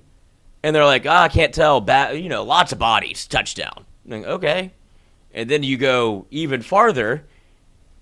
North Texas throws an interception. Quarterback forces a fumble at the goal line where it's clearly, like to me, seemed clearly like a fumble. Yeah. That one goes out the back of the end zone. They go, Guess what that is? A touchback. It's a touchback. And they go, touchdown. Put them up. On the field. Whatever. What was the score? And on top of that, this diss that's been going around like, oh, Tulane's the first team from Louisiana to make the 12-team playoff. Yeah, whatever. Shut up. They got in because they're in the American I would Conference and the ACC sucks. I wouldn't even entertain No it. disrespect to Tulane, I wouldn't even entertain it. but it's laughable. The disrespect that's getting hurled at LSU for no reason. We're just here. LSU's just here. We're just chilling. They just hired a coach. Without those 14 We points like you you. responded, they lose 21. Sometimes I have nothing against Tulane. It's not a rivalry. that's never what it was. It's not a rivalry. They try to make Eric it one. Morris didn't even it felt like he didn't even complain that much. I would have. I mean, probably would have. Why? It's Well, always been Summerall did a fake angry. Yeah. always Well, been a Summerall is a one-sided crazy beef. person. Yeah, but that was performed for the camera. He I know that's part of the crazy is he's very performative. Yeah, he stuck. He did that with his tongue. Yeah, I didn't understand that. Well, no, don't put that on camera, please. No, Oh, that's no. what he was doing. I just didn't like you doing it. Yeah. It's weird. He like something from Stranger Things. He is a stranger thing. Demi- You are a Demogorgon? Stranger Demogorgon? Thing. Yeah. Not a stranger Vecna. thing. I'm just a little guy. I'm Vecna. Notre Dame's Vecna now. X Soda, we're not starting this tonight. Today. We're not doing this yet today. We're not doing this. We're not No, gonna do no, that. no, We're not no. gonna do that. Bait. We're not gonna do that. Watch the game. Watch that Lakers game. Obvious bait. Yeah, Bait. I'm not stepping in that. Watch that Lakers game last night. It was fun. It was a fun one. Mm-hmm. It was a good one. I turned on Nice. Lob City 2013 Heat on Saturday night after all the football How games. about what the Clippers did to Chris Paul? Oh my gosh. Did you see that, Lloyd? They cut him. The NBA's a snaky league, man. Disgusting. That's some. He came there for his retirement tour, and you're gonna cut him? Yeah, They because cut he him. was trying to win. They don't want to do that. Whatever. He was trying to switch on defense with Kawhi, and he's like, "You don't Okay. get to make those calls here." And he was like, Okay, but could a 40-year-old Chris Paul really win though? "No, but I mean, he's a competitor." I understand, but like, And the Clippers have the least competitive mindset of any franchise, maybe in sports. Like Kawhi, you could do whatever. Like, just go plant one tree, and we can get all of this over with. Instead, like, we really made it hard for us to skirt the rules here. And you don't play basketball either. Right? No, you don't. Paul George, are you still on this team? No, he's Where not. is he? He's in Philadelphia. Oh, that's the other second worst franchise that's trying to be good. no, they've got a future now. They're Joel rookie VJ Edgecombe. Oh yeah, you got LeBron's he's jersey. Vij. Tonight, Pels. I do like their Spurs. old. Them wearing the old uniforms though. Those For look good. what, the They third do time look this good. year? The old unis. This is look the good. third time the Pelicans are playing Iguodala. Spurs. I guess it's division rival. So, is it at home? Yeah, it's in New Orleans. I've got exams. Fuck. I'm not. Go study at that coffee I place. told you to I'm see going Wemby. to. I'm going to one more Pels game. I need to see Wemby, bro. I'm going to one more Pels game. It's on January 6th. Coffee. Nothing. What are you pulling up? We appreciate everybody hanging out with us here on this Monday Some of my morning notes. as we get the week started here. A big week for LSU as it'll be Lane Kiffin's second week in the saddle as head coach. And you'll also have LSU women's basketball on Saturday and men's basketball right behind it in the Smoothie King Center on Saturday in New Orleans. Also have some high school football. And New Orleans is going to be popping this weekend. Got LSU playing in the Smoothie King Poppin'. Center. And you've got state championship games Thursday, Friday, Saturday for LHSAA high school football. What you got going through your head over there? I'm just interested to see what the score is going to be without Lane Kiffin coaching against Tulane. It's 45-10 with him. We'll see. I wonder how much. If you were to rank those games, the Oh. first round games, how would you rank them? Probably like a 6 or a 7. No, that's not what I No, meant. nah. Like rank them 1 through 4. You 1, 2, idiot. 3. So 1 being the best. Yep. I'll do mine first. I'll do okay. I'm going to go A&M, Miami is 1, Alabama, and Oklahoma 2, Tulane, Ole Ole Miss 3, JMU. JMU, Oregon 4. But if JMU beats Oregon, then it's 1.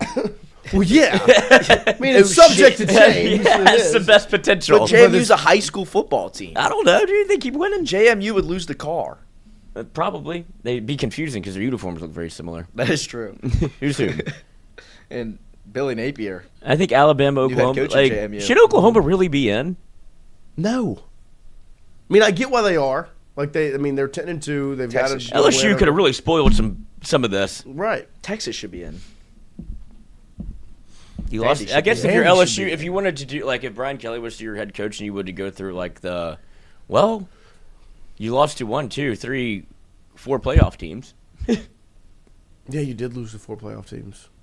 But I don't want to do that because I'm glad we What was lost the to other 4 loss? playoff Oh, teams. Vandy. You mean you basically lost to 5 playoff teams? Mhm. Should you really have fired Brian Kelly with 4 losses? Yeah. There's the real questions. Yeah. There's the real Yeah, you scored 10 points a game. You could have won all of those games, Yeah, except for one, Except for one. because you tried too hard.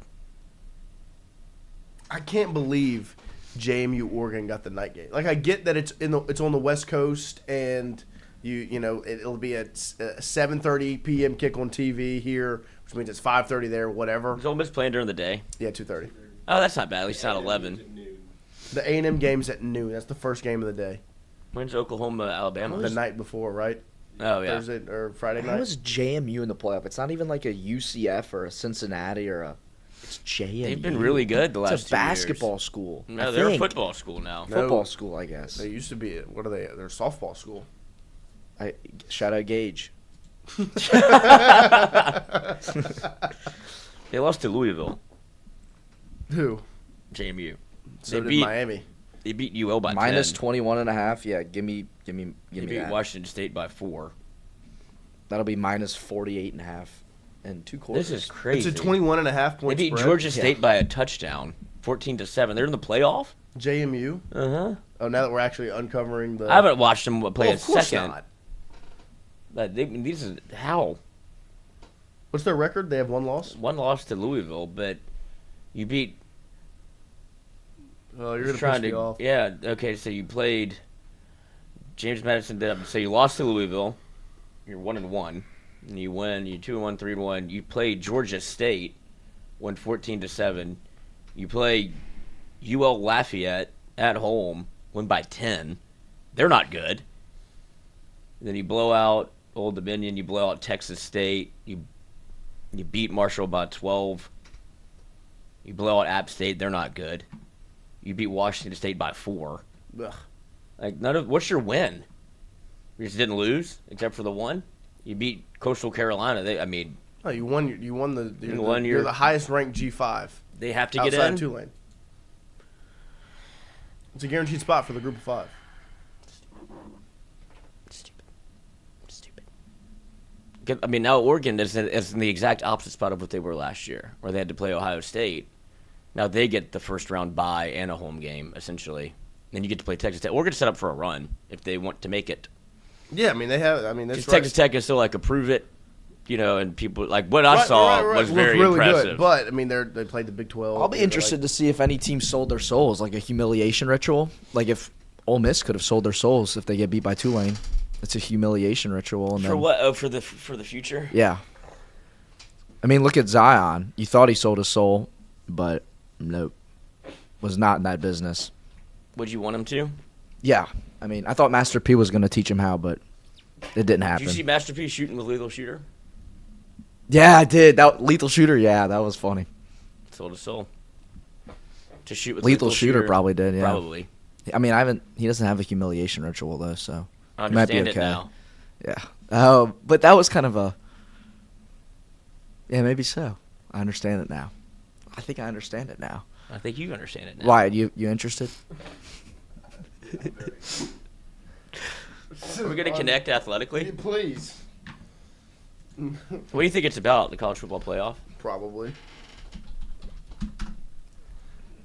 Maybe it's about volleyball. Well, I'm very interested to see who's going to sell their soul in the college football playoff. Do you think Pat McAfee did? Ryan Day sold his. He did. That's the nipple. Ryan Day lost to Michigan 4 times in a row. 5. Now he's he's prone to go back to back, possibly. And then he lost to Indiana. Yeah, but I mean, Mendoza's going through his now. Yeah. Mendoza might win it now. He's a stud. No, that was a humiliation ritual. No, he's good at Oh, football, flipping champs! I'm so proud of these guys. I'm so freaking proud of this team, man. Golden Bears forever. We're together. He can throw the football, though. That's all I care about. Yeah, he can sling it. He can sling it. I mean, that touchdown drive where he threw the post, then I'm he threw so the back flipping shoulder, proud, man. back to back on the slot fade were beautiful. He's like a I can't see what the words lower IQ Andrew Luck, somehow. No, I think he's high IQ. I know, but not Andrew Luck level. Well, nobody's got Andrew Luck. Oh, man. Akron. LeBron. Akron. Zips. It's not Akron, it's Akron. Akron. The Zips, the Golden Flashes. Oh. I'm just kidding, I have no idea. Broncos, Wyoming. Yeah, Wyoming. And the Minutemen. Being a Minuteman. And then the Broncos. in Or is that what 2025 Wyoming? is Are they the illegal. Wyoming Broncos? They're in Laramie. I don't know what these. Wyoming? Yeah. Just send it. Let's see what we got. I don't think so either, but Nope. I don't know what you're trying to do. Me there. neither. Let's see. The Nuggets, the Broncos, the Avalanche, and the Rockies. The Nuggets. Nuggets, Broncos, Avalanche, Rockies. I think it's illegal to be a Minuteman in Is that not all in- 2025. It's all in treason. Denver? Yeah, Arthur Blank, Robert Kraft, Hunt, and York. Yep. Fantasy football, college football, flag football, American football. So we were close. It was the Rockets, not the Broncos. Okay. There was something. I was seeing something there. Minutemen. MAC teams, yeah. Action. The Minutemen. phone line is on Wednesday. Back to our regularly scheduled phone line. Phone lines are on Wednesday. Cajun Curveball, you're funny, man. What do you say? Oh gosh. You can't read it. Yep. Not reading that. I'll read it. No.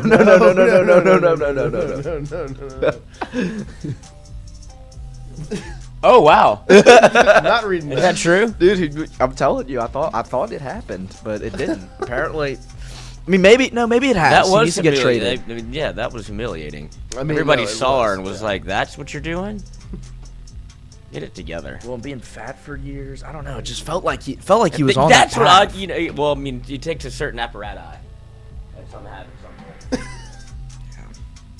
Maybe he's just that bad. I don't know. Oh my gosh. Raiders owner? It's Ron Weasley. It is Ron Weasley. No, Ron, no. He's trying to sacrifice himself Lumgardia Leviosa. to check the king. No, Ron, no. Harry. Harry. What's his real name? Master has given Harry Potter? has given Dobby a sock. Ooh. Dobby is a free elf. What you gonna do with that sock? Is that? I know a guy.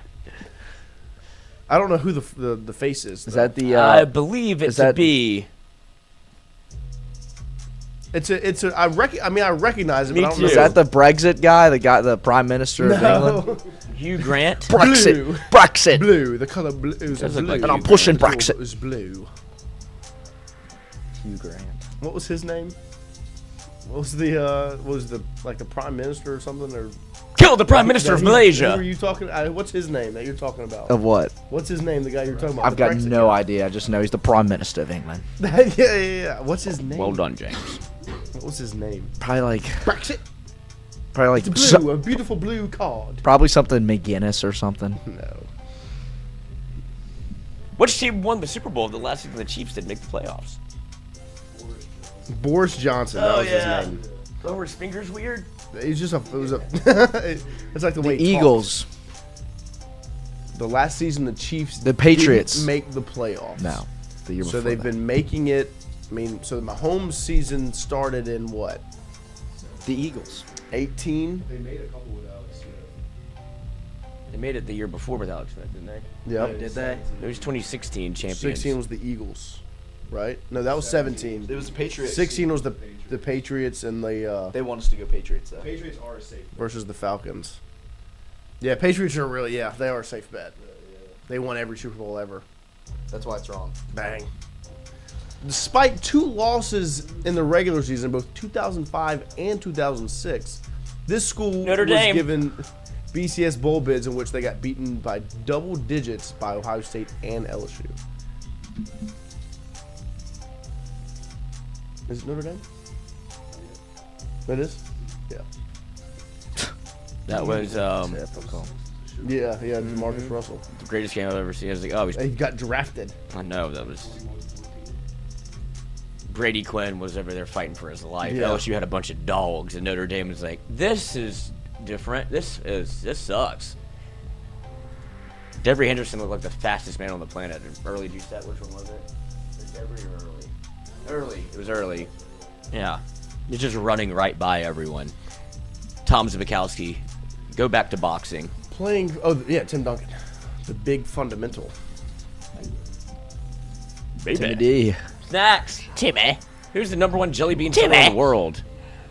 Mark, I honestly don't know what Jelly I bean? use. It's the same stuff that I use for all sort of cleaning purposes. For all. and it's blue. Blue. That's all I know. It's blue. It's blue. Is it Jelly Bean?